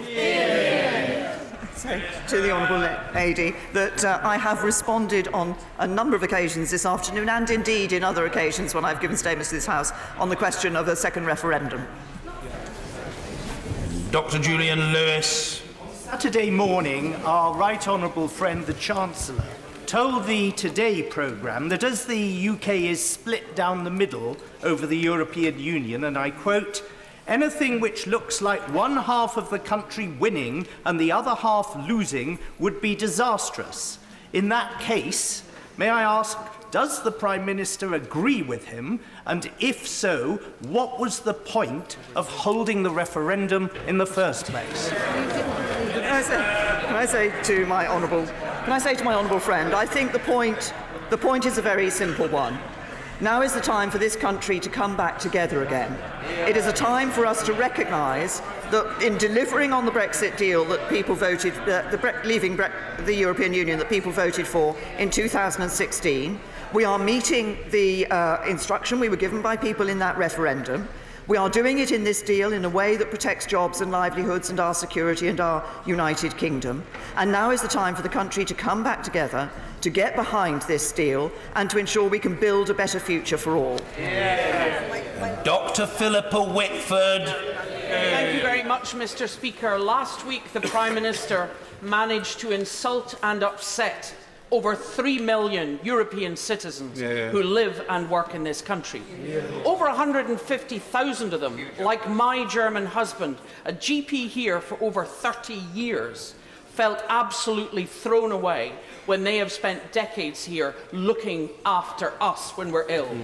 Will the Prime Minister take this opportunity, perhaps, to apologise for her thoughtless and insulting comments? Can I say to the Honourable Lady, I should not have used that language in that speech. The point I was making was a simple one, and I may say to her, right from the very beginning, I said that citizens' rights was a key issue that I wanted to see addressed in the withdrawal agreement. That was one of the things we put at the top as one of our priorities, and we have delivered that in the withdrawal agreement for people. But can I also say to the Honourable Lady that I think there was a point that for the most people here in the United Kingdom, they want to see people coming to this country with the skills and wanting to make a contribution. Her husband has made a contribution as a GP here in this country. They want people to be judged, as we will, on their skills and contribution to our economy, rather than simply on where they come from. Nicky Morgan. Thank you very much indeed, Mr. Speaker. Does my right honourable friend agree that it's the easiest thing in the world for people to criticise any deal that they haven't spent time and it's the easiest thing in the world for people to remain in their entrenched positions that they've been in for the last 2 years? But actually the braver thing and the right thing for this country now is to challenge ourselves on our views of Brexit, to step up to the plate as elected representatives and to give this deal the scrutiny that it needs, to read carefully the economic forecast the government is going to publish, and to realise that what will cost us far more than £39 billion is a no-deal Brexit. Can I say to my right honourable friend, and I think this was a point that was made very well by our right honourable friend, the member for Rayleigh, that this is a very important moment for this country. And that is why when people come to debate this topic and to vote on this topic, I hope they will look, as she has said, look at what is set before them in terms of analysis, look at the details of the deal, recall the need to deliver for the British people on the vote of Brexit, but also recall the need for us to consider our constituents' jobs and livelihoods for the future. This is a very serious... debates in this House are all about serious matters, but this is an historic moment for our country, and it's right that we approach it in the right way. Frank Field. Does the Prime Minister accept that should we have to use the backstop, we can only escape if the whole of the rest of the EU gives us permission to do so, and that they are in a position to demand any ransom to gain our exit? It is possible to come out of the backstop if it is shown that it can be superseded by the future relationship or by alternative arrangements that can be put in place. The key is being able to show that we're delivering on the commitment for the people of Northern Ireland in relation to the border. Priti Patel. Speaker, the Prime Minister in her statement speaks of the European Court of Justice and how this deal ends the jurisdiction of the Court of Justice. So can my right honourable friend give a precise date or even a year when the UK will no longer be bound or subject to or have imposed on it any judgments from the European Court of Justice? Can I say to my right honourable friend, as she will, I'm sure, recall from the one of the elements of the citizens' rights section within the withdrawal agreement does have a period of time where it will be possible for the issues in relation to citizens' rights to be considered by the European Court of Justice. After that point, there will be no jurisdiction of the European Court of Justice in the United Kingdom. In all other matters, there will be no jurisdiction of the Court of European Justice in the United Kingdom prior to that point. There is a limited range of issues that can be considered in relation to citizens' rights during that drawdown period. It will be the case that people will not be able to take cases to the European Court of Justice in this country. It will be the case that it will be our courts who are determining and interpreting our laws. Stephen Doughty. Thank you, Mr. Speaker. I'm genuinely sorry to say this to the Prime Minister, but there is a stark difference between stoic determination and sheer stubbornness and a failure to listen to this House or to the people. She's come here today with the same old script, telling us that we've got to vote for this piece of paper that will make us poorer, weaker, less influential, less well-off, less secure, and she expects to get the consent of this House. And she said as a result she wants to peel over our heads and go to the people. If she wants to go to the people, why is she afraid to put this question to a people's vote? Can I say to the honourable gentleman, I have answered the question of a people's vote on a number of occasions. But I say this to the honourable gentleman as well. I believe in actually delivering on the vote of the British people that took place in 2016 for the reasons that I've set out. But for those who consider that a second vote of some shape or form would do anything other than divide this country further or create more uncertainty, I think they only have to look at what happened during the initial referendum campaign. We asked people to choose, they chose, it's our duty to deliver. Dame Caroline Spellman. Thank you, Mr. Speaker. So many young people in my constituency have got work in the car industry whose principal market is in Europe. But car manufacturers warn us that no deal could result in tariffs of £4.5 billion. So can my right honourable friend confirm that her hard-won deal would provide much-needed certainty, continuity and, above all, safeguard jobs? Well, can I say to my right honourable friend, I recognise the importance of the automotive industry in her constituency and many others around the country, and indeed the political declaration on the tariff issue expressly provides for no tariffs. Ronnie Campbell.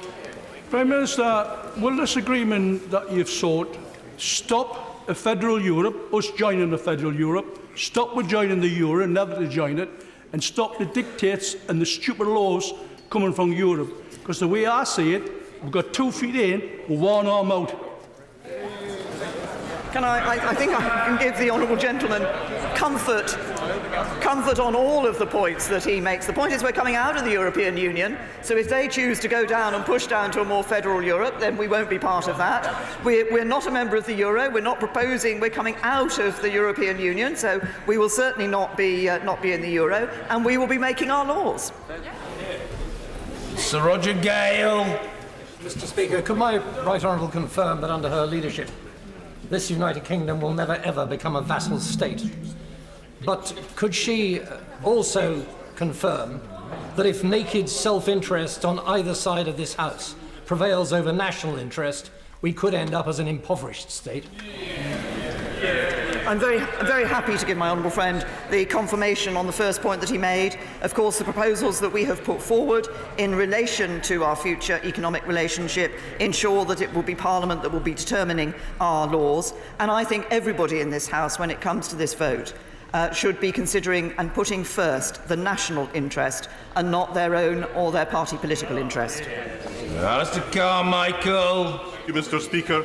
The official note of yesterday's Council meeting states, and I quote, "A fisheries agreement is a matter of priority and should build on, inter alia, existing reciprocal access and quota shares."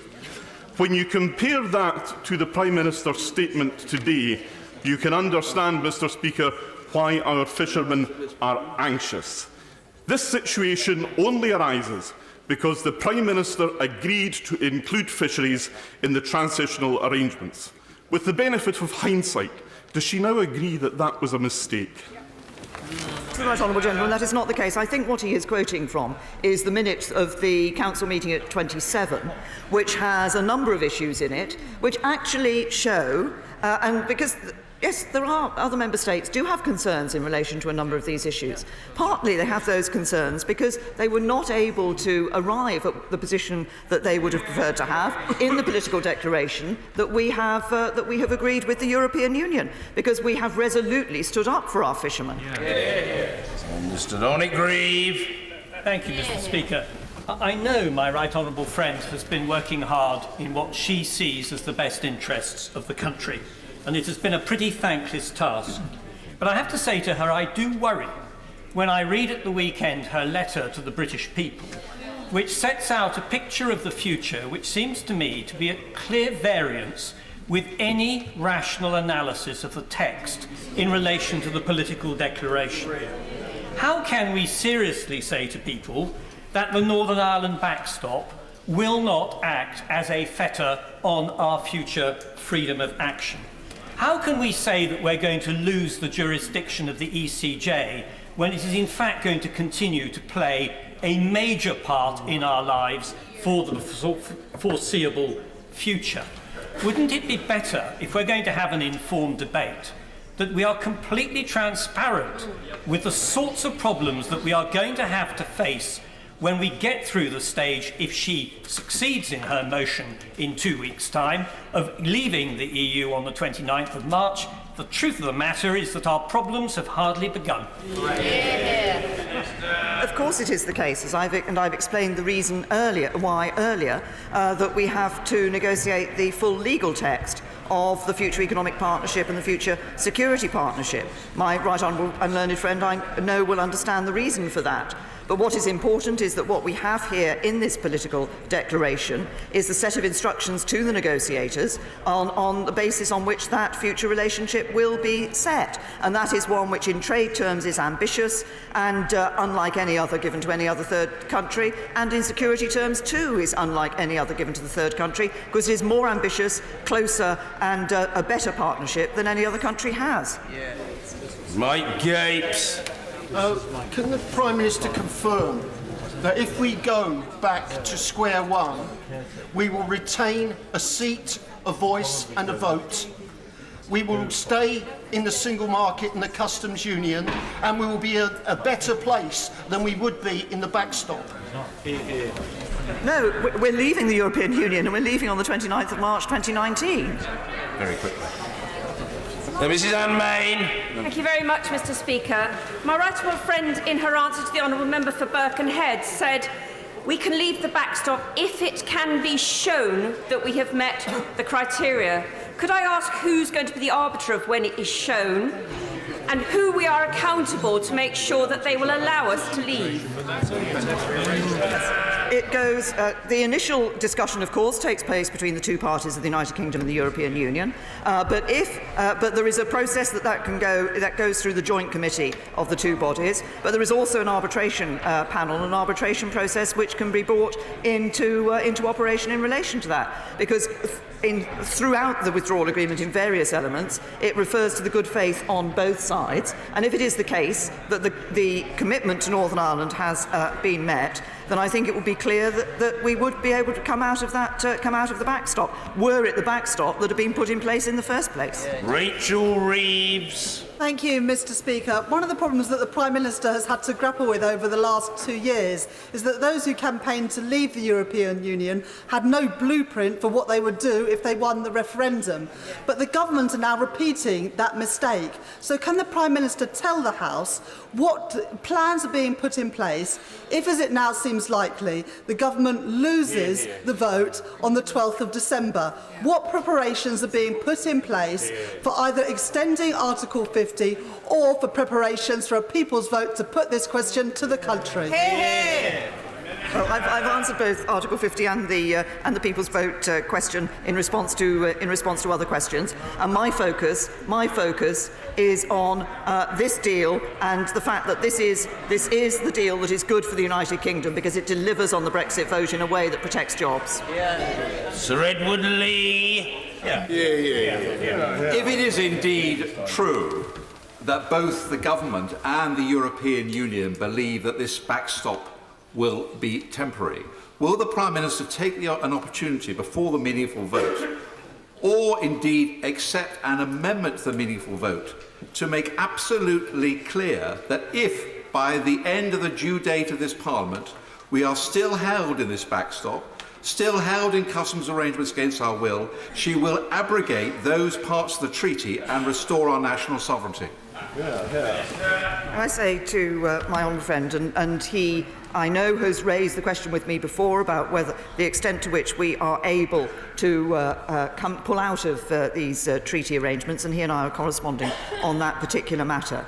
Can I say to him that it is not only is it the clear intent of both parties using their best endeavours in good faith in these documents to ensure that we are able to have the future relationship in place by the end of December 2020, and thereafter, should it be the case that an alternative arrangement has to be in place for Northern Ireland, it should be only for a temporary period of time, backstop or other arrangement, because it is not a given that that would be the backstop. It is my firm intention, there's a lot of voices saying it, but it is not a given that that would be the backstop. But it is my firm intention to ensure that at the end of this Parliament, we are all able to look the British people clearly in the eye and say, we've delivered on Brexit, we've delivered on what you wanted to ensure, which was an end to free movement, an end to the jurisdiction of the European Court, and an end to sending vast sums of money to Europe every year. Caroline Flint. Thank you very much, Mr. Speaker. The Prime Minister has made it very clear that at all costs she wants to avoid a no-deal Brexit. My right honourable friend, the Leader of Her Majesty's Opposition, has also reassured Labour MPs that that's his priority, to avoid a no-deal Brexit. Now, given there are some 80 Conservative backbenchers who will vote against any deal, come what may, in the national interest, will the Prime Minister sit down with my right honourable friend, the member for Islington North, and have a meaningful discussion about how we make sure that when it comes to workers' rights, health and safety, we do not fall behind and we secure a sustainable customs arrangement going forward? Can I say to the Right Honourable Lady that what we have done in the proposals we put forward in the White Paper, what we have done in the political declaration, is to ensure that we do look for that free trade area, that appropriate customs arrangement that is going to deliver on jobs for people. And I'm interested that she has indicated that her Right Honourable friend, the Leader of the Opposition, is clear that we should leave the European Union with a deal, because previously he had indicated that he would vote against any deal that the government brought back. Dame Cheryl Gillan. Nobody can fail to acknowledge the personal commitment and determination and best intentions of the Prime Minister. If this House does not pass the agreement, could the Prime Minister confirm that she has ruled out extending the negotiating period or even purchasing an extension to that period? The extension of the negotiating period will be an extension of Article 50. I'm clear that we will not extend Article 50 and that we will leave the EU on the 29th of March next year. Alison McGovern. Thank you, Mr. Speaker. On Friday, my constituents got the desperate news of 241 job losses at Vauxhall Motors Ellesmere Port, bringing the total to 900 job losses since the referendum. When this government won't even do the basics to help automotive industries, like ending the discrimination on business rates, how on earth, Mr. Speaker, are my constituents supposed to trust this government's political wish list about their economic future? Yes. Honourable Lady, of course, I'm sorry to hear of the job losses at Vauxhall in her constituency. Can I also say to the Honourable Lady that there are many examples that we have seen in the automotive industry of extra investment going into this country in the automotive industry. There are many examples we have seen, and indeed she references what the government is doing. Government has been working very closely with the automotive industry. We are keen to ensure that this country is a country that is at leading edge of the automotive industry in the future. Is exactly what we're doing with autonomous vehicles and electric vehicles. Christopher Chope. Thank you, Mr. Speaker. This morning, the government published what it describes as the explainer for the political declaration. Page 1 of that explainer includes the following sentence: "The political declaration and the withdrawal agreement have been settled together on the basis that nothing is agreed until everything is agreed." In the light of my Right Honourable friend's responses to my Right Honourable friend for Sevenoaks and my Right Honourable friend for Horton Price and Howden, why, if that sentence is correct, does it not mean that the 39 billion is contingent upon us getting agreement on the future arrangements? Can I say the withdrawal agreement and the political declaration were indeed agreed together, but I repeat the point that I've made to others, that it is the case that there, in whatever circumstances we find ourselves in relation to leaving the European Union, there will be legal obligations of a financial nature that this country has to abide by. Sammy Wilson. The ink was hardly dry on this agreement before the French President was saying that he would be using the legally binding provisions of this agreement to lever further concessions on fishing and other issues from the UK Government. And other states are no doubt thinking the same. Does the Prime Minister not recognise that by signing this legally binding agreement, she is handing the EU a cudgel which it will use to mug us for the second time when it comes to the negotiations on the future trade arrangements? No, can I say to the Right Honourable Gentleman, no, I don't agree that. And I referenced earlier, and I'm happy to do so again, the remarks that were made by the French President in relation to the backstop and in relation to access to fishing. And I will repeat the point, which is a very simple one, which is if the backstop is exercised, we will be outside the common fisheries policy, and it will be the United Kingdom that would determine which boats have access to UK waters. Yeah. Stephen Crabb. Agree that as a party of government we have a responsibility not just to embody the divisions that exist in a country on this issue, but to try to bridge them and to fix them. And to that end, isn't it the case that her deal on the table has the overwhelming advantage of it being the only one grounded in reality, that gives us a chance to move forward so we don't keep going around the same mountain again and again. Can I say to my right honourable friend, first of all, I think he is absolutely right about the responsibility which members of this House have. And secondly, I would say to him this: there are many, in many circumstances, including in this, where people can wish that something was different from what it is. But the reality is, as the European Union has made clear, that there would be no agreement without a backstop. So without a backstop, there would be no deal, and that this is the deal. This, I believe, is a good deal for the UK, and I believe it's the right deal for the UK. Yeah. McKinnell. Thank you, Mr. Speaker. The Prime Minister knows fine well that there is no dividend to be had from this withdrawal agreement. Under all economic analysis, we will be worse off for decades to come.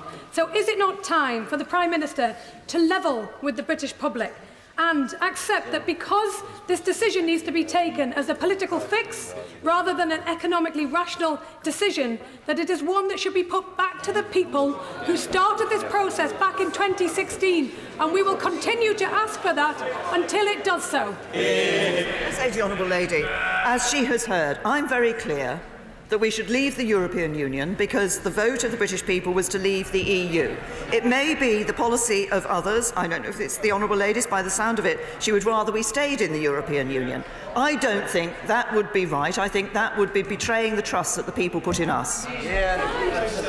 Antoinette Sandbach. Thank you, Mr. Speaker. Can I urge the Prime Minister, when she hears cries of no surrender, as some members of this House want to drag us to a no-deal Brexit, that would be catastrophic for my constituents in Edinburgh? And can she remind those members of the House that the Conservative manifesto made commitments to a deep and special partnership and a comprehensive customs arrangement with Europe? Does this deal deliver on that? Yes, I'm happy to tell my honourable friend that this deal does indeed deliver on that manifesto commitment. Vera Hobhouse. Mr. Speaker, under this agreement from January 2021, foreign nationals who fly from a third country into Dublin, then travel on to Belfast, and from then to the rest of the UK, where will the immigration border be? But the common travel area will continue to exist. That's one of the things that's been agreed in the withdrawal agreement. Sir Desmond Swain. To extend the transition or the backstop indefinitely has got to be a trap, hasn't it? Can I say to my right honourable friend, no, and precisely because of the reasons that I set out. Not only is it clear that that can only be temporary, but it is also the case that that many in the European Union believe that the backstop is actually a place that gives the United Kingdom an advantage which they would not wish to give us. Feet were shut. Mr. Speaker, in some 1 hour and 30 minutes, I think I've heard 3 ringing endorsements for the Prime Minister's Brexit deal. Now, I don't know what that tells me, but I certainly would like to know what it tells her. But will she also confirm today that if she does lose this vote, will she do all her backbench a favour and confirm that she will resign? Can I say to the honourable gentleman, I'm focusing on actually ensuring that we ensure that members of this House see the benefits which I believe there are there from this deal. It is a good deal for the UK, and everybody will have a decision to take about their responsibility to deliver on Brexit for the British people when the vote comes. Robert Halfon. Thank you, Mr. Speaker. I do have respect for the Prime Minister. I understand her position, but over the past few years we've had very difficult cutbacks to local services in our constituencies, like mine, across the country, and every time we make the case that it is a difficult economy and we did not have enough money. How do I explain to my constituents that we have 39 billion to get out from the Treasury sofa to give to the European Union when it is questionable on whether we owe all that money? And does she not agree that this isn't just about the European Union, this is a matter for social justice? Well, can I say to my right honourable friend that I'm sure that he will recognise that the government's commitments that we have made in a number of areas on our public services in terms of increased funding, which do affect his constituents, I think reflect the needs that he has consistently raised in this House and raised with government. I return to the point that I made previously about the financial settlement with the European Union, that there are legal obligations that this country has, and I believe as a country we should be the sort of place that actually meets our legal obligations.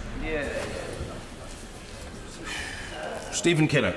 Thank you, Mr. Speaker. The Prime Minister must surely now recognise that she's flogging a dead horse. So could I urge her to join forces with senior members of her own cabinet and honourable members across all sides of this House to back a Norway Plus-based Brexit? It's the only option that protects jobs, that solves the Northern Ireland border issue, and that has a chance of reuniting our deeply divided country. Can I say to the honourable gentleman that actually the option that he has put forward does not deliver on the vote of the British people, and that's what I believe we should do. Mr. David Tredynick. Would the Prime Minister agree with me that that which is apparently dead in the water can move on a rising tide? But if she's going to carry the tide with her, she needs to allow herself time, and wouldn't it be better to have a meaningful vote in January after the Christmas vote? And isn't it a truly meaningful vote one that includes the trade negotiations? That's what we should be voting on. Can I say to my honourable friend that the timing of the meaningful vote, of course, has to reflect not only the need for a sufficient number of days of debate here in this House, but also the need subsequently to get the withdrawal agreement bill through the House before the 29th of March. And I think he virtually gave the Leader of the House a heart attack on the front bench when he suggested delaying the meaningful vote till January. Ian Paisley. Thank you, Mr. Speaker. If the backstop applies to Northern Ireland and the rest of the United Kingdom is not operating under the backstop in that scenario, is it not the case that the citizens of Gibraltar will actually have more rights than the citizens of this part of Northern Ireland as a part of the United Kingdom of Great Britain and Northern Ireland? No, can I say to the honourable gentleman, the point is that certainly in the Commission's original proposal, it would have been the case that they would have split the customs territory of the United Kingdom, and Northern Ireland would have been treated entirely differently from the rest of the United Kingdom. We resisted that, and that's why we have that UK-wide customs territory, and that was something which they resisted for many months, and that's in the backstop. The UK-wide customs territory is in the backstop. Sir David Evans. Thank you, Mr. Speaker. Can I firstly pay tribute to my right honourable friend on her dedication and hard work to endeavour to get a Brexit for Britain? However, does she appreciate and understand the real concerns of my constituents that if the backstop is implemented, Britain could remain subservient to the EU for a very long time, if not forever? Well, can I say to my right honourable friend that first, and thank him for his comments in relation to myself and what I've been doing, but can I say to him, I recognise that this concern has been raised, but there are a number of reasons why I believe that concern is met by the arrangements that we have within the withdrawal agreement. It is very clear within the withdrawal agreement that the backstop, if it is implemented, and it does not have to be implemented, but if it is implemented, that it is only temporary. It is clear from the point of view of the European Union that the legal base of the withdrawal agreement is Article 50, and that cannot be used to set up a permanent arrangement. And then finally, of course, it is the case that we have the ability, if the backstop is exercised, to ensure that it is superseded by the future relationship, and it is very clear the intent on developing that future relationship in time for the backstop not to be used is clear throughout the document. Seema Malhotra. Mr. Speaker, 78% of our businesses that export do so to the EU and are able to trade goods and services seamlessly. And for the £200 a person that we pay the EU, UK citizens have the right to live, work, study, travel and holiday free of fees and red tape. Some might even describe this as a good deal. But isn't it true, Mr. Speaker, that the Prime Minister's deal and political declaration does little more than take away the biscuit while leaving the nation the crumbs? Isn't it her duty to at least tell the British people how much we are set to lose in every region and nation? And why won't she do that? Well, first of all, if the Honourable Lady is asking me if the government is going to produce economic analysis, we are. Mr. Crispin Blunt. Businesses in my constituency point out very firmly that their greatest enemy is uncertainty.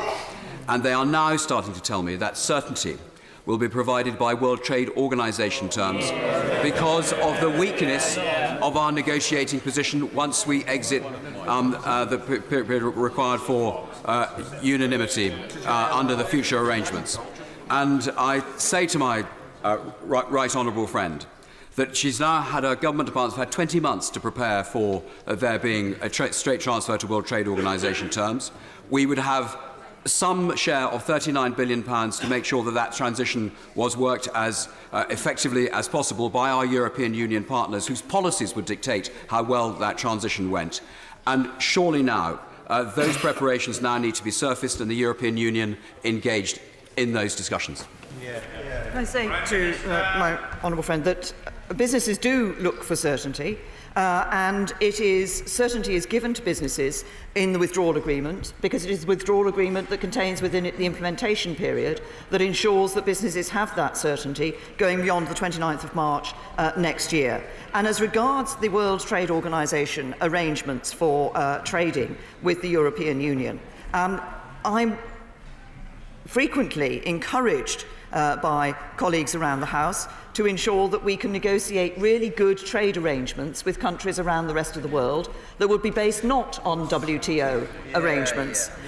And I have to say that if WTO arrangements are not good enough for those other deals around the world, then I think it is entirely right that we seek to obtain, as we have done, commitments to better than WTO arrangements in our relationship with the European Union. If the Court of Justice rules tomorrow that Article 50 is revocable, will the Prime Minister institute a British Brexit pause so that she can make a better fist of resolving the disagreements which are so obvious in the House today? We will not be revoking Article 50 or asking for the extension of Article 50, and we will be leaving the EU on the 29th of March next year. Drew Bridgen. Can my right honourable friend confirm that although the withdrawal agreement was voted on by the European Union under qualified majority rules, if it is passed by our Parliament, any future relationship and release from the backstop will be subject to 27 individual EU vetoes, meaning France will demand our fish, Spain will demand Gibraltar, the Republic of Ireland may even demand Northern Ireland, and the only alternative to these humiliating betrayals and capitulations will be continued vassalage forever under the backstop.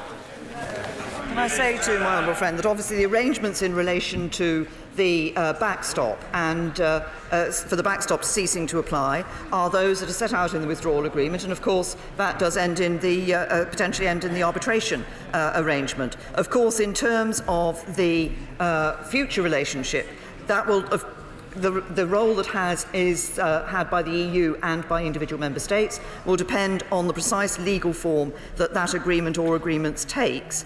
But of course, if there are areas that are of mixed competence, then there would be a role for national parliaments. If it is only one of EU competence, then of course it is under the sole competence of the EU. Mrs. Madeleine Moon. Thank you, Mr. Speaker.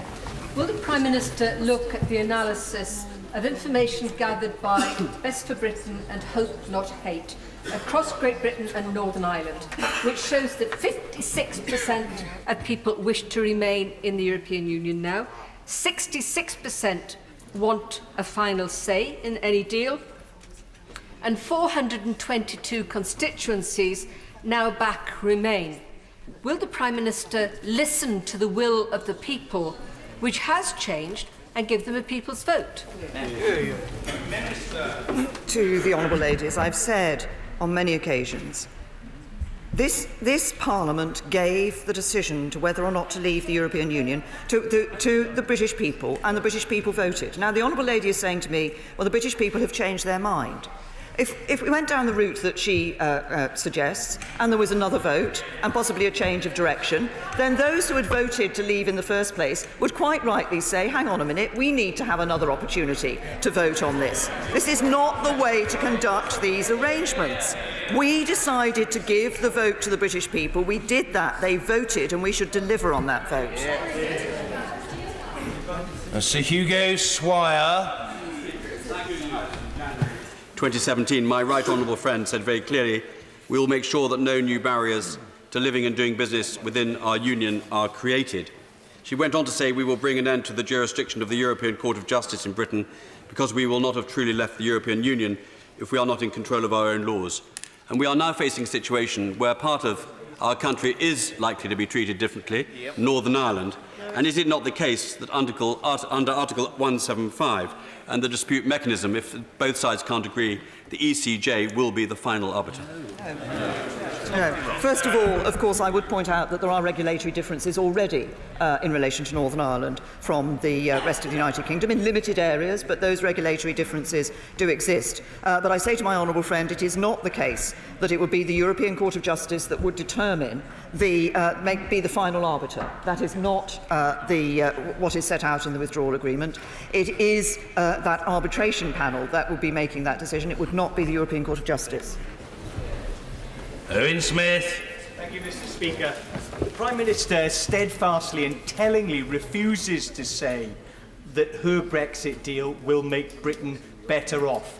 If she can't offer a guarantee to my constituents that they won't be worse off as a result of this deal, how can she ask me to vote for it?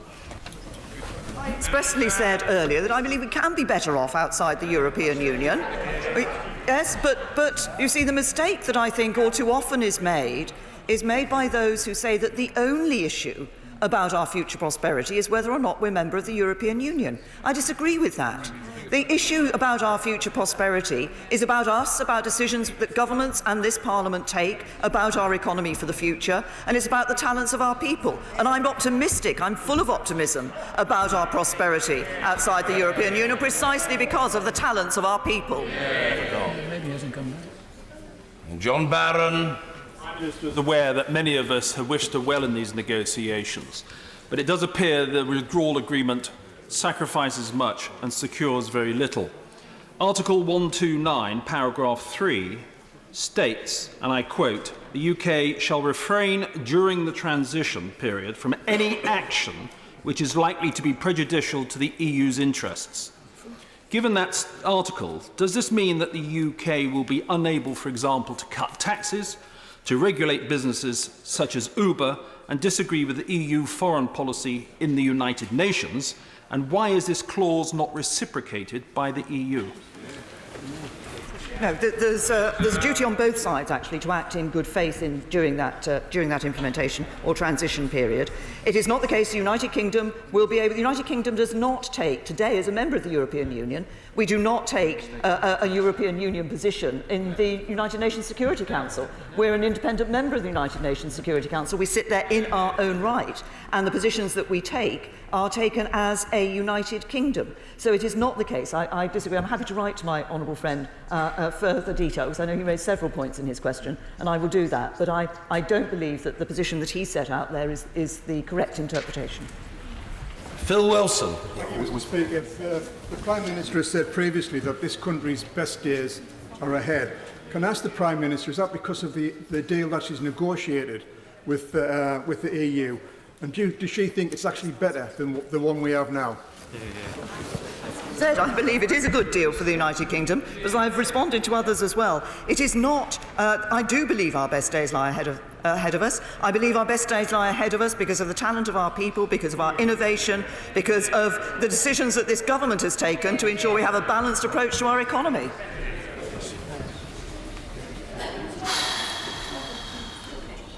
Rachel McLean. Very much, Mr. Speaker. So I would like to put on record my support for the Prime Minister's deal. Not because it's perfect, It does involve compromises, but it's a matter of judgment. When I go around my constituency in Redditch, people say to me they do not want to leave without a deal. There is no precedent for leaving the European Union. This is a completely bespoke process. And can I ask the Prime Minister whether she agrees that she has actually succeeded in defying many critics on all sides, because she has come back with a deal and she's stood up to the EU in many different respects. I say to my honourable friend, indeed we have. The UK has stood up rigorously in a number of areas in relation to this deal. Of course, it isn't 100% of what either side would want. That's what negotiations are about. But I believe it is a good deal for the United Kingdom, and I believe it's the right deal for the United Kingdom, and I believe it delivers for people on their vote and for their futures. We're streeting. Thank you, Mr. Speaker. The Prime Minister has frequently said during these negotiations that nothing will be agreed until everything is agreed. But looking at the political declaration, is it not now clear that even in the unlikely event that this deal is agreed in its entirety, when it comes to really big issues about our future economic and security cooperation with the European Union, absolutely nothing will have been agreed? Exactly. No, the political declaration is a clear set of instructions to the negotiators on the legal text. I have also, in the past, on a number of occasions, made clear the position in relation to the European Union not being able to sign a legal treaty with a country in relation to these trade matters until that country is a third country. Mr. Marcus Fish. 123,000 defence industry jobs nationwide.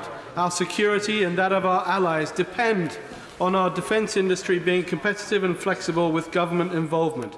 Yet, the permanent backstop in the withdrawal agreement that would apply should the EU choose not to do with arbitration would oblige our defence industry to comply with EU state aid law from which EU defence firms are exempt. Why would my right honourable friend give the EU this, yet another hostage to negotiate with, and have us beg to keep our sovereign ability in defence?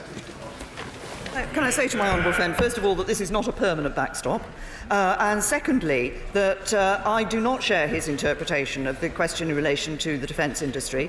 The issue around, in relation to state aid is a very simple one. In any trade agreement we have with any country around the world, there would need to be elements in relation to matters relating to competitiveness, such as state aid. Now, we put forward a set of proposals in the White Paper in the summer, which did go further than some arrangements that would be in other trade arrangements. But it is not the case that state aid will never be included in trade arrangements. State aid is included in trade arrangements. Green. I was agnostic about a people's vote. But now that we can see that the very best deal that the Prime Minister can negotiate will leave us worse off, will give us less say, and rightly is likely to be rejected by this House as not in the best interests of our constituents, should she not in honour go back now to the people? Hear, hear. I refer the honourable lady to the answer I've given earlier on that question. Alistair Jack. Yes. Thank you very much. Thank you very much, Mr. Speaker. The Prime Minister said in her statement that this House can choose to reject this deal or go back to square one. Can she spell out to the House exactly what square one means? Well, what I meant in relation to that was I think we will go back to a period of significant uncertainty and division. I think it is important that we recognise that we do have a duty to deliver on the Brexit vote, that we have a duty to do that, taking and having a care for our constituents' jobs and livelihoods and their futures, and this deal delivers on both of those. Diana Johnson. Mr. Speaker, why is the £20 billion for the NHS, which has already been announced, now being spun as an additional £394 million a week Brexit dividend for the NHS, when we all know that the savings from membership of the EU will be outweighed by the additional costs that we'll have to pay? We will be putting extra investment of £394 million a week into our National Health Service. The funding for that will come from a number of sources, but we will be able to use the Brexit dividend on priorities like the NHS and other areas of public service priority. Whittingdale. That one of the benefits of leaving the EU is the ability to sign trade agreements with third countries. But can she say what realistic prospect there is for that? Firstly, whilst we remain within the customs union, but even after that, when we have pledged to maintain a deep and regulatory and customs cooperation covering goods, which are likely to be the very goods which people want to sell to us. I say to my right honourable friend that it is absolutely the case, first of all, that we will be able to sign those free trade arrangements around the rest of the world, and we already have significant interest from various parts of the world in relation to those. Yes, I take the point that my right honourable friend makes about the proposal that we have put forward for frictionless trade with a commitment, subject to a parliamentary lock, in relation to the common rule book on goods and agricultural products. Many of those rules, of course, are actually international standards. They are not just EU-related standards. They are standards that our manufacturers would be abiding by in any case. And that, I think, is a key issue. I believe that we want to have good trade relations and agreements with the countries around the rest of the world, but also have a good trade relationship and agreement with the European Union. Paul Farrelly. Thank you, Mr. Speaker. Since the referendum in 2016, many young people have come of age. And by the end of 2020, many, many more will have done so. But the PM's ruled out a second referendum under any circumstances at any time, and the next general election will only be due in 2022. So could I ask the Prime Minister, what is she afraid of in not allowing these millions of young people a direct say in arrangements with Europe that will affect their future? It's a question of delivering on the vote that took place in 2016, and I would say, with due respect to the honourable gentleman, that at any point in time somebody can argue that another cohort of young people have come of age and come to a voting age. So at any point in time, if his argument followed, it could be possible to say, well, there needs to be another vote. No, we had the vote in 2016, people voted, and we should deliver on it. Rebecca Powell. Oh, thank you, Mr. Speaker. When I was on the railway platform this morning in Taunton, I met with the leader of a very important business in my constituency that employs hundreds of people and trades across the EU, and it's related to the car industry. And do you know what he said to me, Mr. Speaker? He said, please don't jeopardise business, our jobs and the economy. So would my right honourable friend agree with me that we cannot play games with business, and we must have a deal that enables business to thrive whilst at the same time leaving the EU, which is what people wanted? And surely, my right honourable friend, this deal addresses both of those. Yes, can I thank my honourable friend for bringing the views of the business of Taunton here to the House? But she's absolutely right. We listen to business. That's exactly why that free trade area with those good customs arrangements lies at the heart of our future economic partnership. This deal delivers Brexit, but it does it in a way that enables business to thrive and jobs to be protected. Dr. Rupa Hutt. Thank you, Mr. Speaker. The Prime Minister is fond of telling us what the British people think. Yeah. And she trumpets freedom of movement, the end of freedom of movement, as a plus of her so-called, well, it's become a face-saving exercise now. But, I mean, for businesses that are losing EU workforce, for EU nationals, 13,000 of them in my seat, and for young people who want to study and live abroad, that and her crass comments about jumping the queue are a tragedy. Isn't it time that she sought a fresh assessment of the will of the people and gave all electors in this 65 million nation, not just 650 MPs, a say? Because what if the will of the people in June 2016 is no longer the will of the people? I refer the honourable lady to the answer I gave earlier. Mark Pritchard. Honourable and good intentions, is it not an indisputable fact, irrespective of whether colleagues voted Remain or Leave, that the political declaration is not legally binding and the withdrawal agreement is legally binding? Yes, my honourable friend is absolutely right. The withdrawal agreement is legally binding. The political declaration is not a legal text because the European Union cannot sign a legal text with a country in relation to trade matters until that country is as a member of the European Union. They can only do it when we're outside the European Union. Marsha de Cordova. Thank you, Mr. Speaker. it is increasingly clear that the Prime Minister's deal does not have the support of this House. It is a bad deal, it is bad for my constituents and it is bad for the country. So I ask her, and she has not answered this question yet, what is her plan B when this deal inevitably falls? I refer the honourable lady to the answer I've given earlier. Dr. Andrew Murison. I warmly congratulate my right honourable friend for introducing alternative arrangements to the backstop within the lexicography of our Brexit arrangements.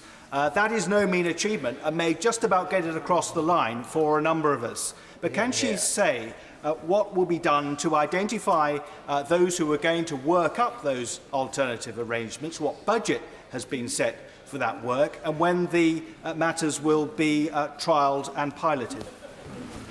I'm not able to give my honourable friend immediate answers to all of those questions, particularly the questions around trialling and piloting. There are proposals that have been put forward to us. We will be, first of all, I think, here in the UK, obviously looking at those proposals and the extent to which they deliver on what is necessary. And we will be, and have spoken with the European Commission about the possibility then of being able, at an early stage, to discuss with them those alternative proposals. John Woodcock. Thank you, Mr. Speaker. The Prime Minister and at least one of her cabinet ministers has said that if the House rejects her deal, there is a chance of no Brexit at all. And I wonder if she could spell out with greater clarity how this fear might be realised. I can say to the honourable gentleman that he will have heard a number of individuals around the House today, including some of his colleagues on the Labour benches, who clearly have expressed the view that they believe remaining in the European Union is preferable to leaving the European Union. I believe that it is important for us to deliver on the vote the people took in order and to deliver Brexit. Gary Streeter. Speaker, can I congratulate my right honourable friend for living in the real world and for bringing back a deal which does deliver on the 2016 vote without wrecking our economy? Isn't it the case that nobody has put forward a better deal in nearly 2 hours of debate? And does she share my thoughts that isn't it ironic that those who might be scuppering Brexit are the ones who wanted it in the first place? Well, I think, if I say to my right honourable friend, I think it is absolutely the case that we have not seen an alternative proposal put forward that meets the needs of the British people in terms of the Brexit vote, but also does so in a way that protects jobs and protects our security and our United Kingdom. And as I have said previously, I think when it comes to the vote, we will all need to consider our duty to deliver on the vote of the British people and deliver Brexit. Jim Shannon. Speaker, Prime Minister, to both the honourable member for Vauxhall and myself, amongst many other colleagues, you have repeatedly, and I'm quoting from Hansard, stressed, I am clear that we will become an independent coastal state and that we will be able to take back that control.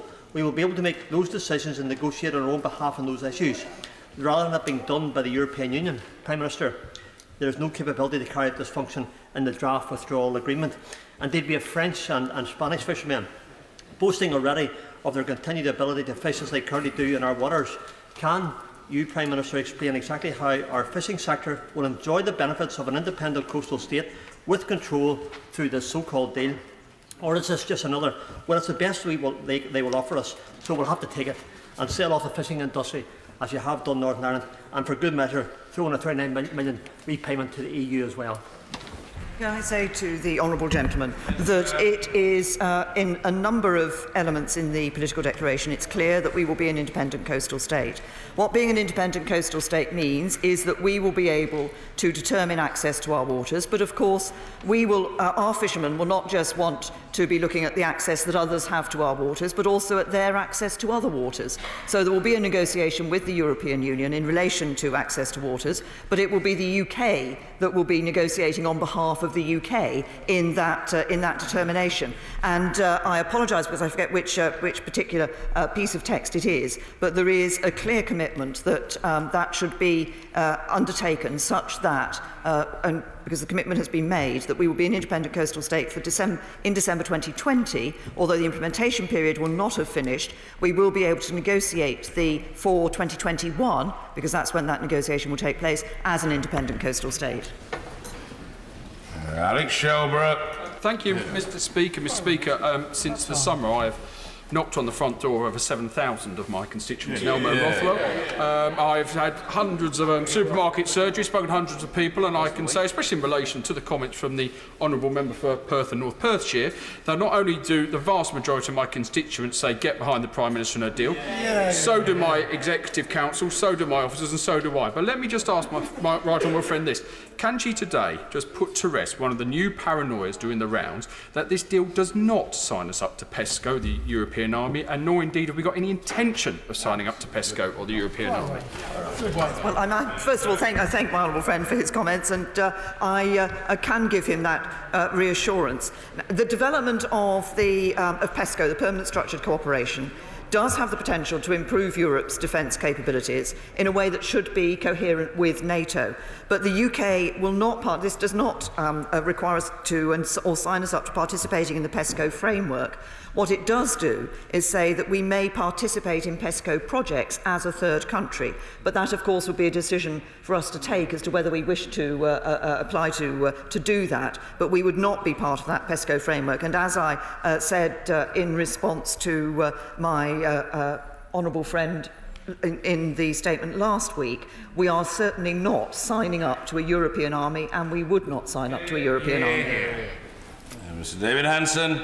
Could the Prime Minister confirm? Could the Prime Minister confirm that we will still be members of Europol and Eurojust, or are we just shadowing and cooperating with them? And also, could she confirm to me what the status is of the European Court of Justice on the European arrest warrant when we've left the European Union under her terms?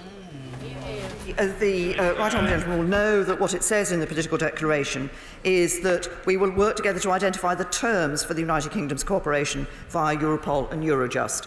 We have always said that we recognise, for example, that there may be payment needed to be made to act as a member or have some participation in Europol and Eurojust. But the important point is that the concept of us being part of that, despite being a third country, is in there, and that, I believe, is important. We've had this exchange before across this House, as I believe it's important that we have within this the terms for ensuring that we have surrender arrangements, which are surrender arrangements like the European arrest warrant. And of course, the issue of the determination of courts in relation to those surrender matters are a matter which we will be considering, but we are clear that jurisdiction in these matters is for the UK courts.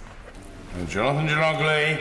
Mr. Speaker, and in congratulating the Prime Minister on securing what I believe is a fair and reasonable deal, could I just ask, there will come a time, sometime before July of next year, possibly a lot before, when the Prime Minister will have to take a view as to whether we head towards a possible backstop or whether we increase the implementation period. And I'd just be interested to hear her views as to what considerations might come up as to which route she takes at that time. Well, my honourable friend is absolutely right. There will be, I think it's July 2020 that is set in the withdrawal agreement as the date by which a decision would be taken. There'll be a number of issues to be taken into account at that stage. The first would be just the key question as to whether the future relationship would not be in place by the end of December 2020, and whether an extended period was therefore necessary of either the backstop or the IP or alternative arrangements.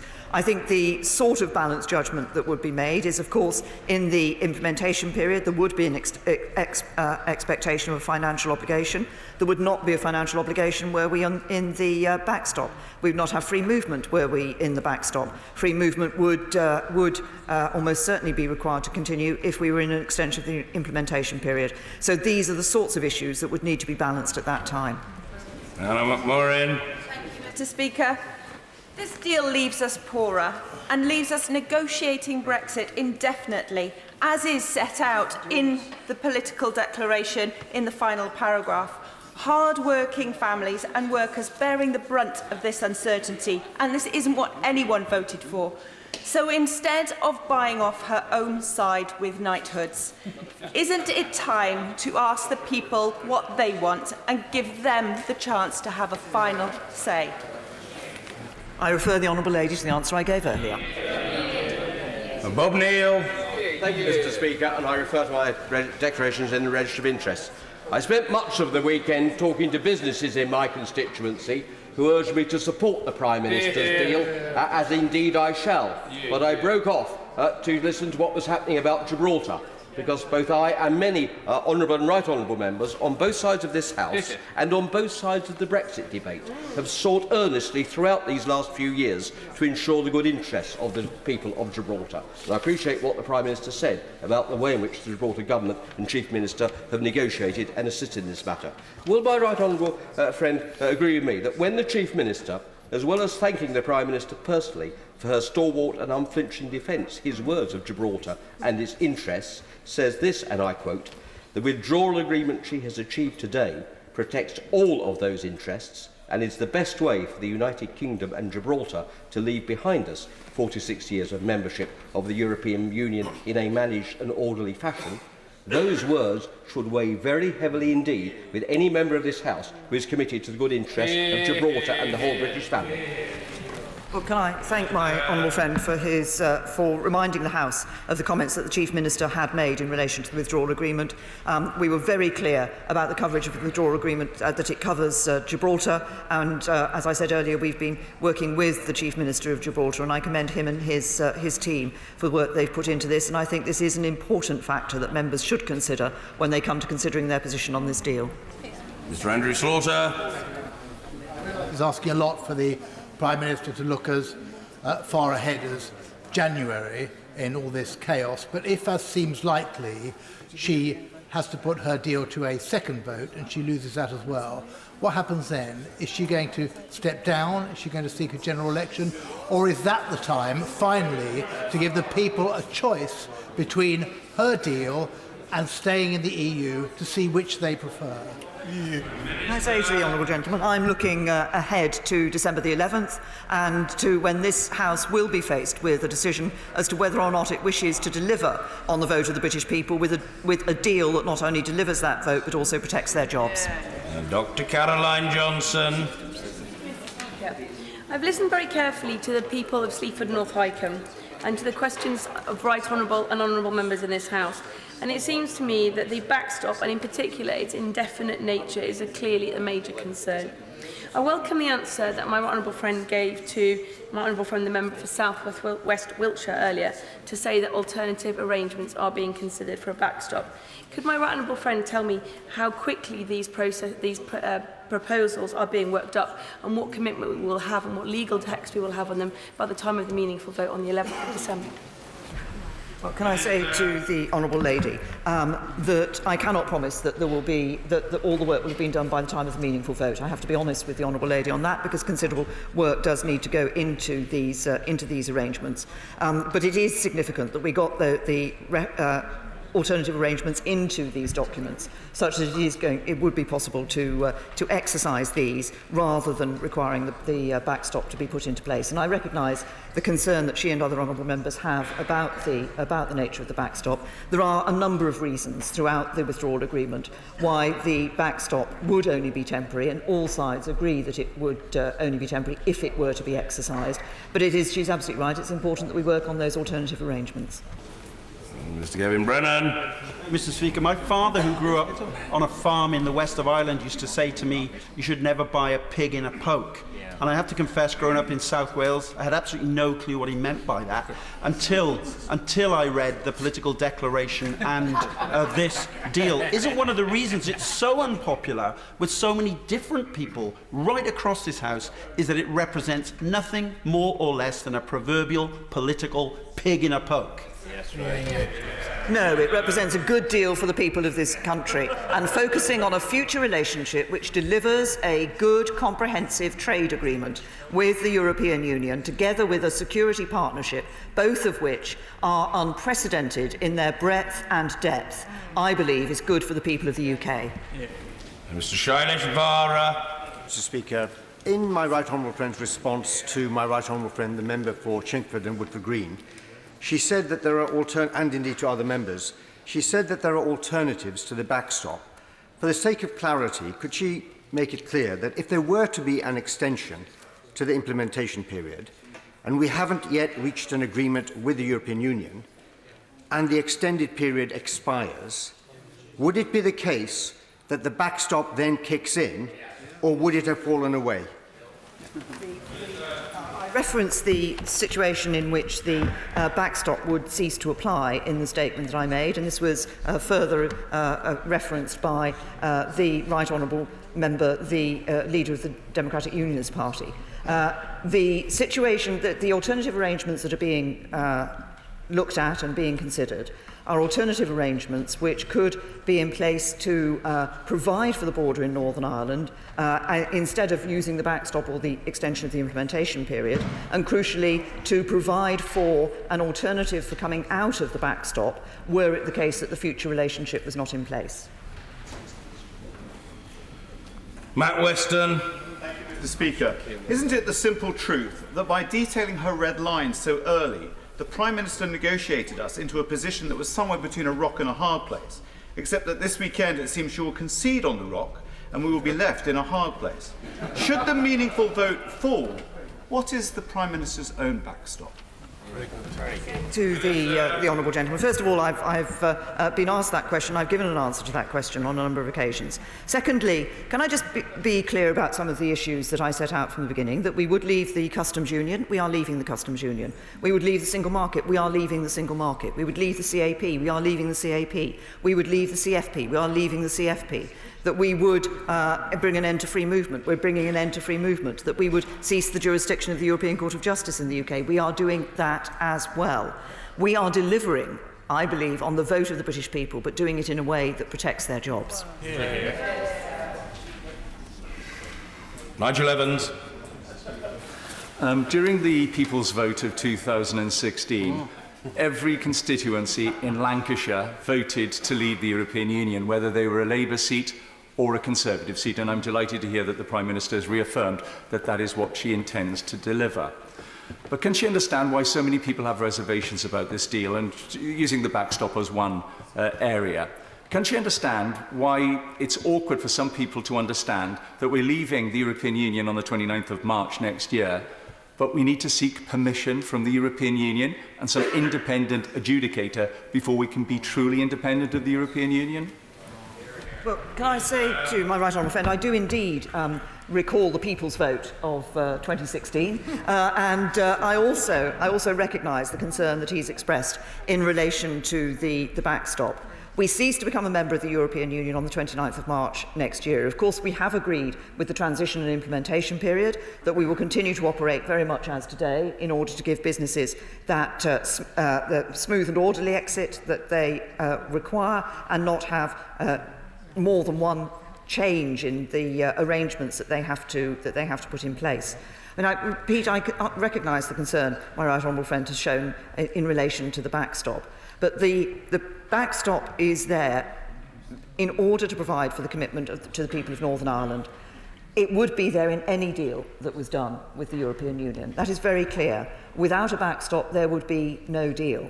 And what is important is that we have the different arrangements in place that do enable us to come out of the backstop, but of course always maintaining our commitment to the people of Northern Ireland. Tommy Shepherd. Thank you, Mr. Speaker. When the other EU countries discover that they have been asked to agree to something which has got no chance of being agreed by this Parliament, are they not going to be a little annoyed? And would it not have been better to have sought the consent of the elected representatives of the people of this country before seeking the consent of the elected representatives of people of other countries? It's very simple. Until the EU agreed the deal, there was no deal to bring back to this Parliament. Victoria Prentice. Mr. Speaker, we've heard a lot this afternoon about another vote on this issue. I wonder if the Prime Minister could confirm that she both read and remembers the brochure that was sent to all households before the 2016 referendum, in which it stated in bold that this is a once-in-a-generation opportunity and the government will enact whatever you decide. Can I thank my honourable friend for bringing the House's attention to that document, which is absolutely right. And I think it is absolutely right that when people come to look at this deal, they remember that commitment that was made, that once people had voted, the government would enact that vote. And that's what the government is doing. Ian Murray. Thank you, Mr. Speaker. The Prime Minister has been unequivocal in denying the people a people's vote on her deal. But time and time again in this House, she has refused to concede that her deal makes this country poorer compared to being a member of the European Union. So if she is insistent on making my constituents poorer and the constituents of everyone in this House, should they not be asked if no Brexit is as good as a bad Brexit? Be very clear to the honourable gentleman. Nobody is talking about making people poorer. What we are talking about is protecting people's jobs, protecting people's livelihoods, and delivering a deal that delivers on the vote of the British people, and that's what this deal does. Nick Herbert. Thank you, Mr. Speaker. Is it not the case that legally the backstop can only be temporary because it is a pathway to a future trade deal, and that therefore descriptions of being trapped in the backstop forever, of becoming a vassal state or even, absurdly, a colony, are overblown and wrong? And should not honourable members look at this deal, which I commend the Prime Minister for having negotiated in the round, because it enables us to deliver on the promise that we made to the British people to implement the decision of the referendum? Well, can I say to my right honourable friend, I absolutely agree with him. I think it is important that this deal does deliver on the decision of the British people. We committed to deliver on that decision. There are various references, ways within the withdrawal agreement where it is clear that the backstop, if it's invoked, is only temporary, not least the fact, of course, that the withdrawal agreement is on a legal basis of Article 50, and Article 50 cannot be used to establish a permanent relationship. Patrick Grady. Mr. Speaker, firstly, I'm quite disappointed to read on Twitter the government's timetabling for the meaningful vote without having had the courtesy of sight of it through the usual channels. But what I wanted to ask the Prime Minister was, my wee sister is due to give birth on the 25th of May to her first child. What is her message to that child? Will that child be a European citizen? And can she honestly say that their life chances and opportunities will be better with this deal than what 78% of my constituents voted for, which is to remain in the European Union? Can I wish the honourable gentleman's sister well for the future birth of her child? And can I say that I think my message is simply the one that I have given earlier. I believe that there is a truly bright future for this country outside of the European Union. I believe that child, when born and grow up, will have real opportunities open to them that they will not have had previously. And but it's up to all of us to work to ensure that we enhance our prosperity, enhance the jobs available for people in this country, so that we do have that bright future in the future. Mr. Kevin Hollin-Rake. Does the Prime Minister agree that although the backstop is uncomfortable for the United Kingdom, it's also uncomfortable for the European Union? It allows for free and unfettered trade between Northern Ireland and the rest of the UK and the European Union, thereby creating a competitive advantage which the EU is always so keen to avoid. Therefore, it is in everyone's interest to bring the backstop to a conclusion as quickly as possible. Yes, my honourable friend is absolutely right. The European Union does consider the backstop to be a potential area of competitive advantage for the United Kingdom, and he's absolutely right. That's why it is in the interests of both sides, were it invoked, to bring it to an end as quickly as possible. Martin Whitfield. Grateful, Mr. Speaker. Can I thank the Prime Minister for her statement and draw her attention to the phrase where she says that the withdrawal agreement protects the rights of EU citizens living in the UK and UK citizens living in the EU so they can carry on living their lives as before. Does this mean that UK citizens who are in receipt of state pensions in the EU will have those uprated annually, as with state pension holders in this country, and will that continue after the transition period? The arrangements in relation, as he will have seen if he looks at the political declaration, there is a reference in there to the need to still be negotiate some of the arrangements in relation to certain benefits such as pensions for under the future trading relationship. Jeremy Lefroy. Thank you very much, Mr. Speaker. May I thank my right honourable friend for all her work and for this statement. 80% of the UK's economy, at least, is services, and we know that the European Union has still not completed the single market in services after 25 years. In her statement, she spoke about liberalisation in trade in services well beyond WTO commitments and building on recent EU free trade agreements. How much difference does she think there will be for services between what we have at the moment and what we will be able to negotiate under the political declaration?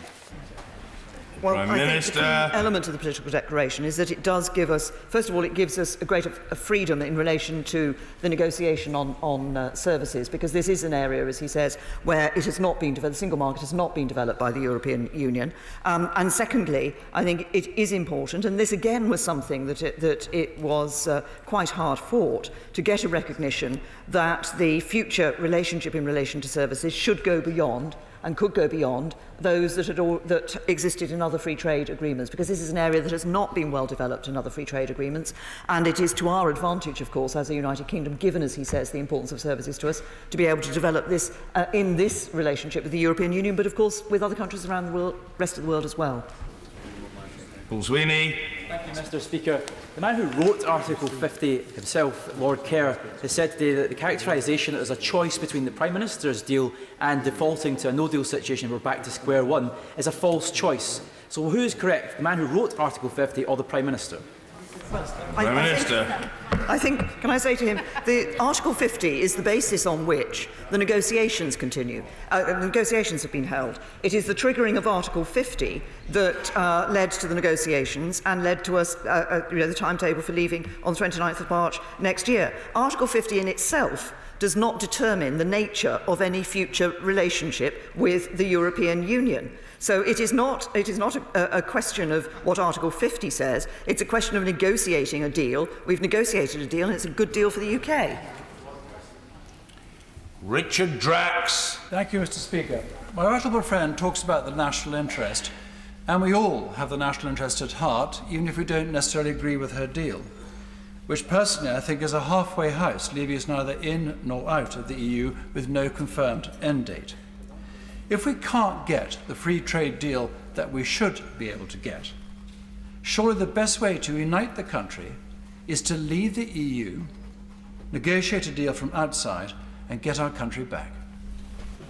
I say, Minister, honourable friend, that I believe that the deal that we've negotiated does enable us to do the things that I'm sure my honourable friend would wish us to do, crucially to bring an end to the jurisdiction of the ECJ in the UK, crucially to bring an end to free movement once and for all, to come out of those aspects of the European Union that have not provided for certain sectors of our economy, the common agricultural policy and the common fisheries policy. We are negotiating a deal with a free trade area at its heart. It goes beyond any other free trade agreement that the European Union has negotiated with other countries. It is an agreement of unprecedented ambition and depth, which is being proposed for the United Kingdom.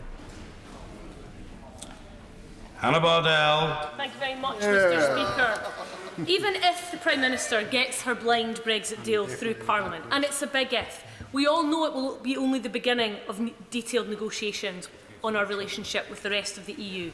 Given her deeply offensive comments about EU nationals and the cack-handed way she has negotiated this deal, is she not just a little worried that she might be at the back of the queue when it comes to negotiating her priorities? No, the commitment on negotiating the future economic partnership and future security partnership from both sides is clear in these documents. James Cartledge. Speaker, and when we talk about issues like Gibraltar and the future of fisheries, etc., should we not remember that it is a very direct consequence of deciding to leave the European Union that we are renegotiating all aspects of our arrangements with the EU, and that within those negotiations, inevitably, other member states will try and advance their national interest. In those circumstances, surely the best way forward is to hold our nerve instead of taking as gospel the warnings of President Macron or the claims of a socialist Spanish Prime Minister who has regional elections just around the corner. Well, can I say to my honourable friend, he brings a degree of realism in the fact that, of course, as we go into these negotiations, others will have interests which they will wish to put forward and press in those negotiations. The whole point of the negotiation is that it is that process by which you come to a result. We have resisted many of the pressures that have been put forward by member states and the European Commission in these negotiations so far, and will continue to resist on key issues that my honourable friend has referred to in relation to fish and the Gibraltar in the future. Nick Dakin. Many constituents have contacted me about this issue over the last week, Mr. Speaker. Why does the Prime Minister think that the overwhelming majority, whether they voted leave or remain, are urging me to vote against her deal? Prime Minister. I will continue to set out why I believe that this is a good deal for the United Kingdom. I've set that out in answer to a number of questions here in this chamber this afternoon, and I will continue to do so.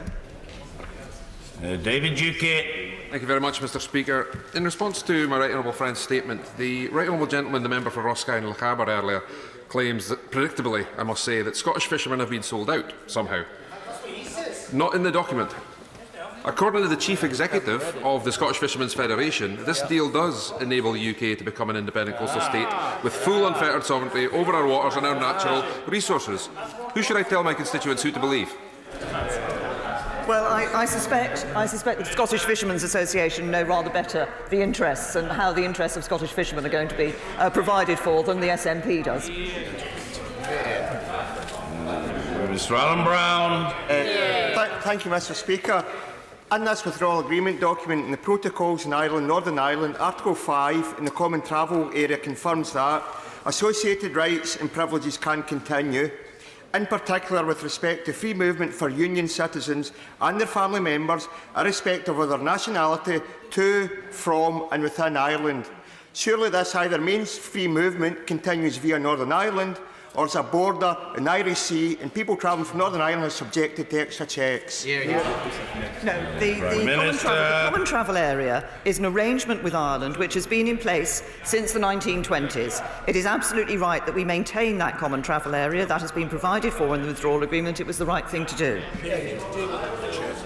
James Morris. Mr. Speaker, can I commend the Prime Minister for her determination to reach agreement between the UK and the EU with this agreement? And in particular, could I welcome the statement in the political declaration in relation to foreign security and defence policy, where it says that the United Kingdom and the EU would be a champion for a rule-based international order? And would she agree with me that one of the biggest opportunities for the UK as we leave the European Union is precisely to become that champion for a rule-based international order, leveraging our hard and soft power around the world? My honourable friend makes a very important point. We will indeed be that champion for the rules-based international order, and I would expect to I have been making that point in a number of fora, and I would expect to continue to do so when I attend the G20 later this week. Hugh Gaffney. Thank you, Mr. Speaker. Listening to the Prime Minister today, I'm looking at the faces behind the people behind her. There was many more. It is obvious why she wants to hit the road and get to this place. So if you haven't booked a ticket yet, Prime Minister, I'm happy to provide a one-way ticket. But can the Prime Minister confirm where and when she will meet the leaders of Britain's trade unions, the representatives of the working people across the United Kingdom, who might be helped to able to give you some tips in negotiation? Can I say to the honourable gentleman, we have been having discussions throughout this process with the leaders of the trade unions, and my right honourable friend, the Secretary of State for exiting the European Union, met Francis O'Grady very recently. Mark Pawsey. Mr Speaker, like the member for Elmont and Rothwell, I've been knocking on doors in my constituency, and one of the reasons why voters in Rugby and in Bulkington told me that one of the key reasons they voted to leave was in order to give the UK ability to control immigration, while businesses, especially those in manufacturing, have said that to keep jobs once we've left, it is vital to retain our just-in-time supply chains. Will the Prime Minister confirm that her agreement delivers on both of these important issues? Prime Minister. Yes, I'm happy to give my honourable friend that confirmation.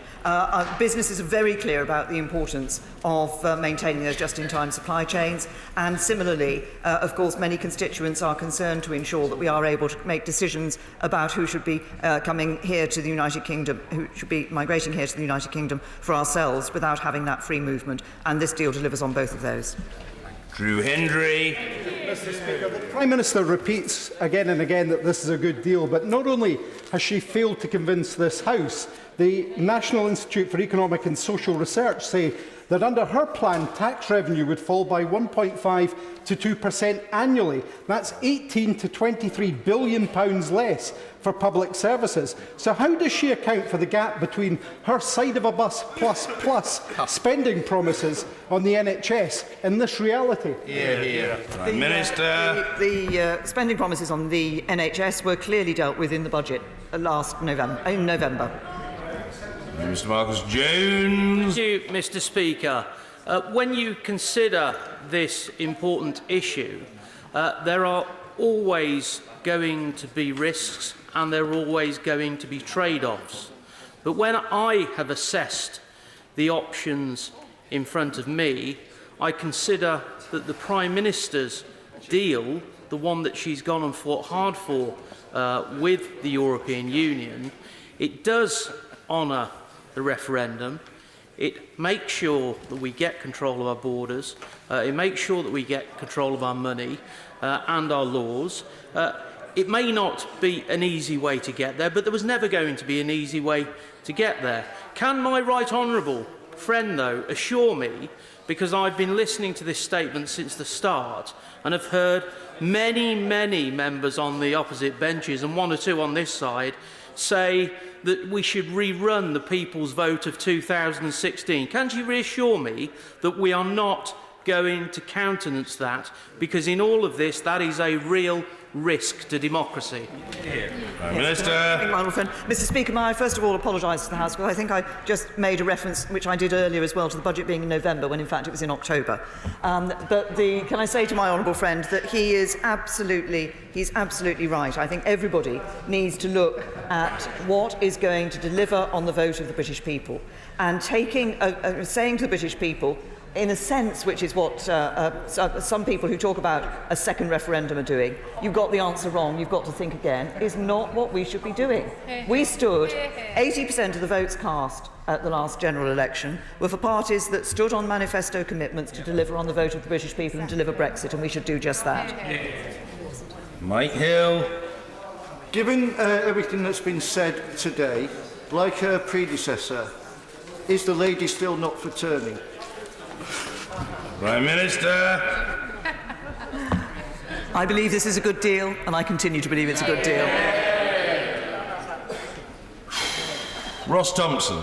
Thank you very much, Mr Speaker. In 2014, I campaigned head, heart, body and soul to keep this United Kingdom together. The Northern Irish backstop would leave Northern Ireland in a separate regulatory regime. Brussels would have more say over trade and rules on goods in Northern Ireland than the UK Parliament. Northern Ireland would be left under the jurisdiction of a foreign court, and that undermines the UK internal market. As a Scottish unionist, I can't stand by and watch a nation within our United Kingdom be left behind. Does my right honourable friend not share my concern that this backstop could fuel the arguments of nationalists in this country, and therefore it could threaten the break-up of our precious United Kingdom? Prime Minister. Like my honourable friend, I'm a passionate unionist as well, and I believe in protecting the integrity of our United Kingdom. And he's raised issues. I have spoken before in this chamber about this question of the regulatory differences that exist between Northern Ireland. Some exist already between Northern Ireland and Great Britain. And, but in a temporary backstop period, the commitments that could be given by the government actually to ensure that there wasn't regulatory divergence and that we did see that regulatory similarity between the two, with Great Britain and Northern Ireland. In fact, there are many who consider that the Northern Ireland backstop is an advantage to businesses in Northern Ireland. That's one of the reasons why the European Union wouldn't want us to be kept in the backstop. But I can assure my honourable friend that I'm passionately in favour of the Union and we do everything I can to protect it. Mr. Chris Stevens. Thank you, Mr. Speaker. I'm told that repetition is not a vice. So can I ask the Prime Minister in the last 2 weeks what discussions have taken place in regard to future arrangements around the European health insurance card? And on behalf of the 27 million UK citizens who have such a card, can she tell us what she expects that status to be of that card in January 2021? Prime Minister. The honourable gentleman might care to look at the healthcare bill which has had its second reading, which is before this Parliament, which deals with these issues of healthcare. Mr. Henry Smith. Mr. Speaker, I declare an interest as a chair of the all-party group for animal welfare. Under the agreement reached between the British Government and the European Union yesterday in Brussels, would it be possible for this country to unilaterally end live animal exports for slaughter?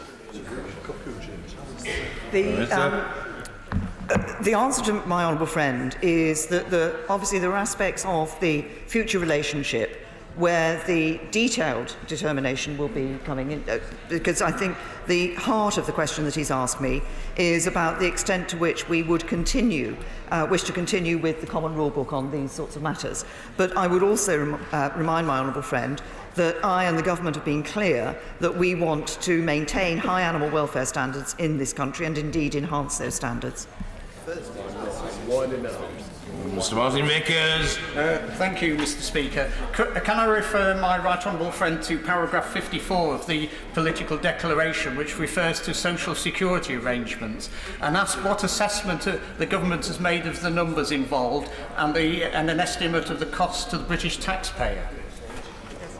Prime Minister. Say to my honourable friend that I think this reference is exactly what I was thinking of when I responded to an earlier question in relation, for example, to pension payments that might take place once we have left the European Union. And as he will see from this is a matter that is yet to be fully addressed within the future negotiations, and obviously we will be looking at exactly the issues that he's raised in doing so. Mr. Simon Clarke. Thank you, Mr. Speaker. And may I pay tribute to the Prime Minister's resilience in standing at the dispatch box for so long this afternoon. It's been an absolute tour de force. The bitter truth is that more than half of Conservative backbench MPs have indicated that we will not be able to support the withdrawal agreement, and there is no shame in proposing her deal to the House next month, but there would be in failing to ensure that in parallel comprehensive preparations for an exit on World Trade Organisation terms are being made. Every day matters, and I have to say I don't believe the intensity has yet been seen that there should be to get us ready for that scenario. Will she please accelerate those preparations so that we can be ready for any eventuality? Prime Minister. I hope to give some reassurance to my honourable friend that, as I in fact said, I believe in the House last week, that it is clear that obviously we have to, we're looking ahead to a vote here in this House in relation to these matters, and so we continue with our no-deal preparations. Prime Minister, colleagues, thank you. Point of order, Mr. Pete Wishart. Point of order, Mr. Speaker. I'd like your advice about the use of official parliamentary recordings of proceedings of this House. On Thursday, the honourable member for Berwickshire, Roxburgh and Selkirk posted a video clip of an exchange at business questions involving me and the Leader of the House. This clip was heavily edited to give a false and erroneous impression about the nature of the exchange and to draw a false conclusion about what was made when I made no such contribution in this House. The terms and conditions of the use of recorded parliamentary material clearly says that you cannot alter the video and audio of the recording in any way, and members have to actually agree to this as part of the terms of its use. This exchange was clearly altered. It was also altered to give a false impression of what transpired, and already over 40,000 people have seen this heavily edited clip.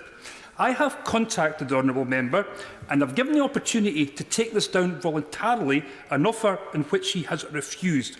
How, therefore, Mr Speaker, can he be obliged and compelled to take this clip down? Well, I thank the honourable gentleman for his courtesy in giving me notice of this point of order. It is important that colleagues take care not to give a misleading impression of proceedings by selective editing or unrepresentative quotation either of video content or of Hansard. I do not, however, think that the Chair can act or be expected to act as an immediate arbiter of cases brought to its attention, I refer to the Chair as a collective, to determine whether a misleading impression has or has not been created, deliberately or otherwise. I have always stressed that it is for members to take responsibility for their actions and for what is done on their behalf. A great many honourable and right honourable members make use of the video clipping tool to download extracts from our debates, and this helps bring our proceedings to life. I would encourage them to exercise care when they do so, although I accept, I don't know whether the honourable gentleman does, and I'm not debating the point with him here and now, I accept that some editing must be allowed if these extracts are to be of a manageable length for social media purposes. It is really not satisfactory, I'm not criticising the honourable gentleman, I understand his frustration, for these matters repeatedly to be brought to the attention of the Chair when the Chair has no power to act. Members must, if I may very politely say so, treat others as they would wish themselves to be treated. We'll leave it there for now.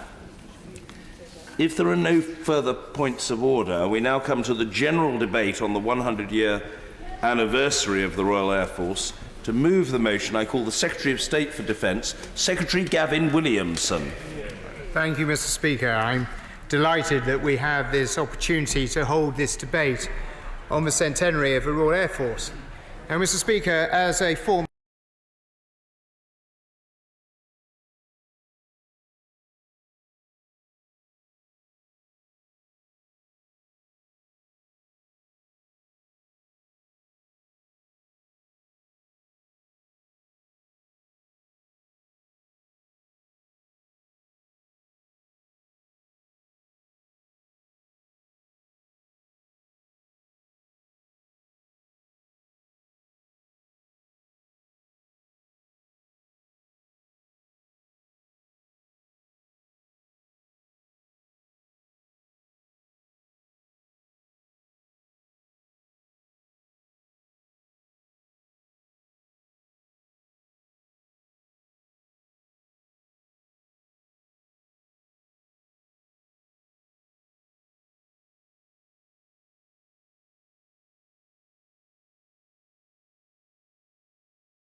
from the top of the atmosphere to the surface, and each one of them has to work perfectly to be a successful mission.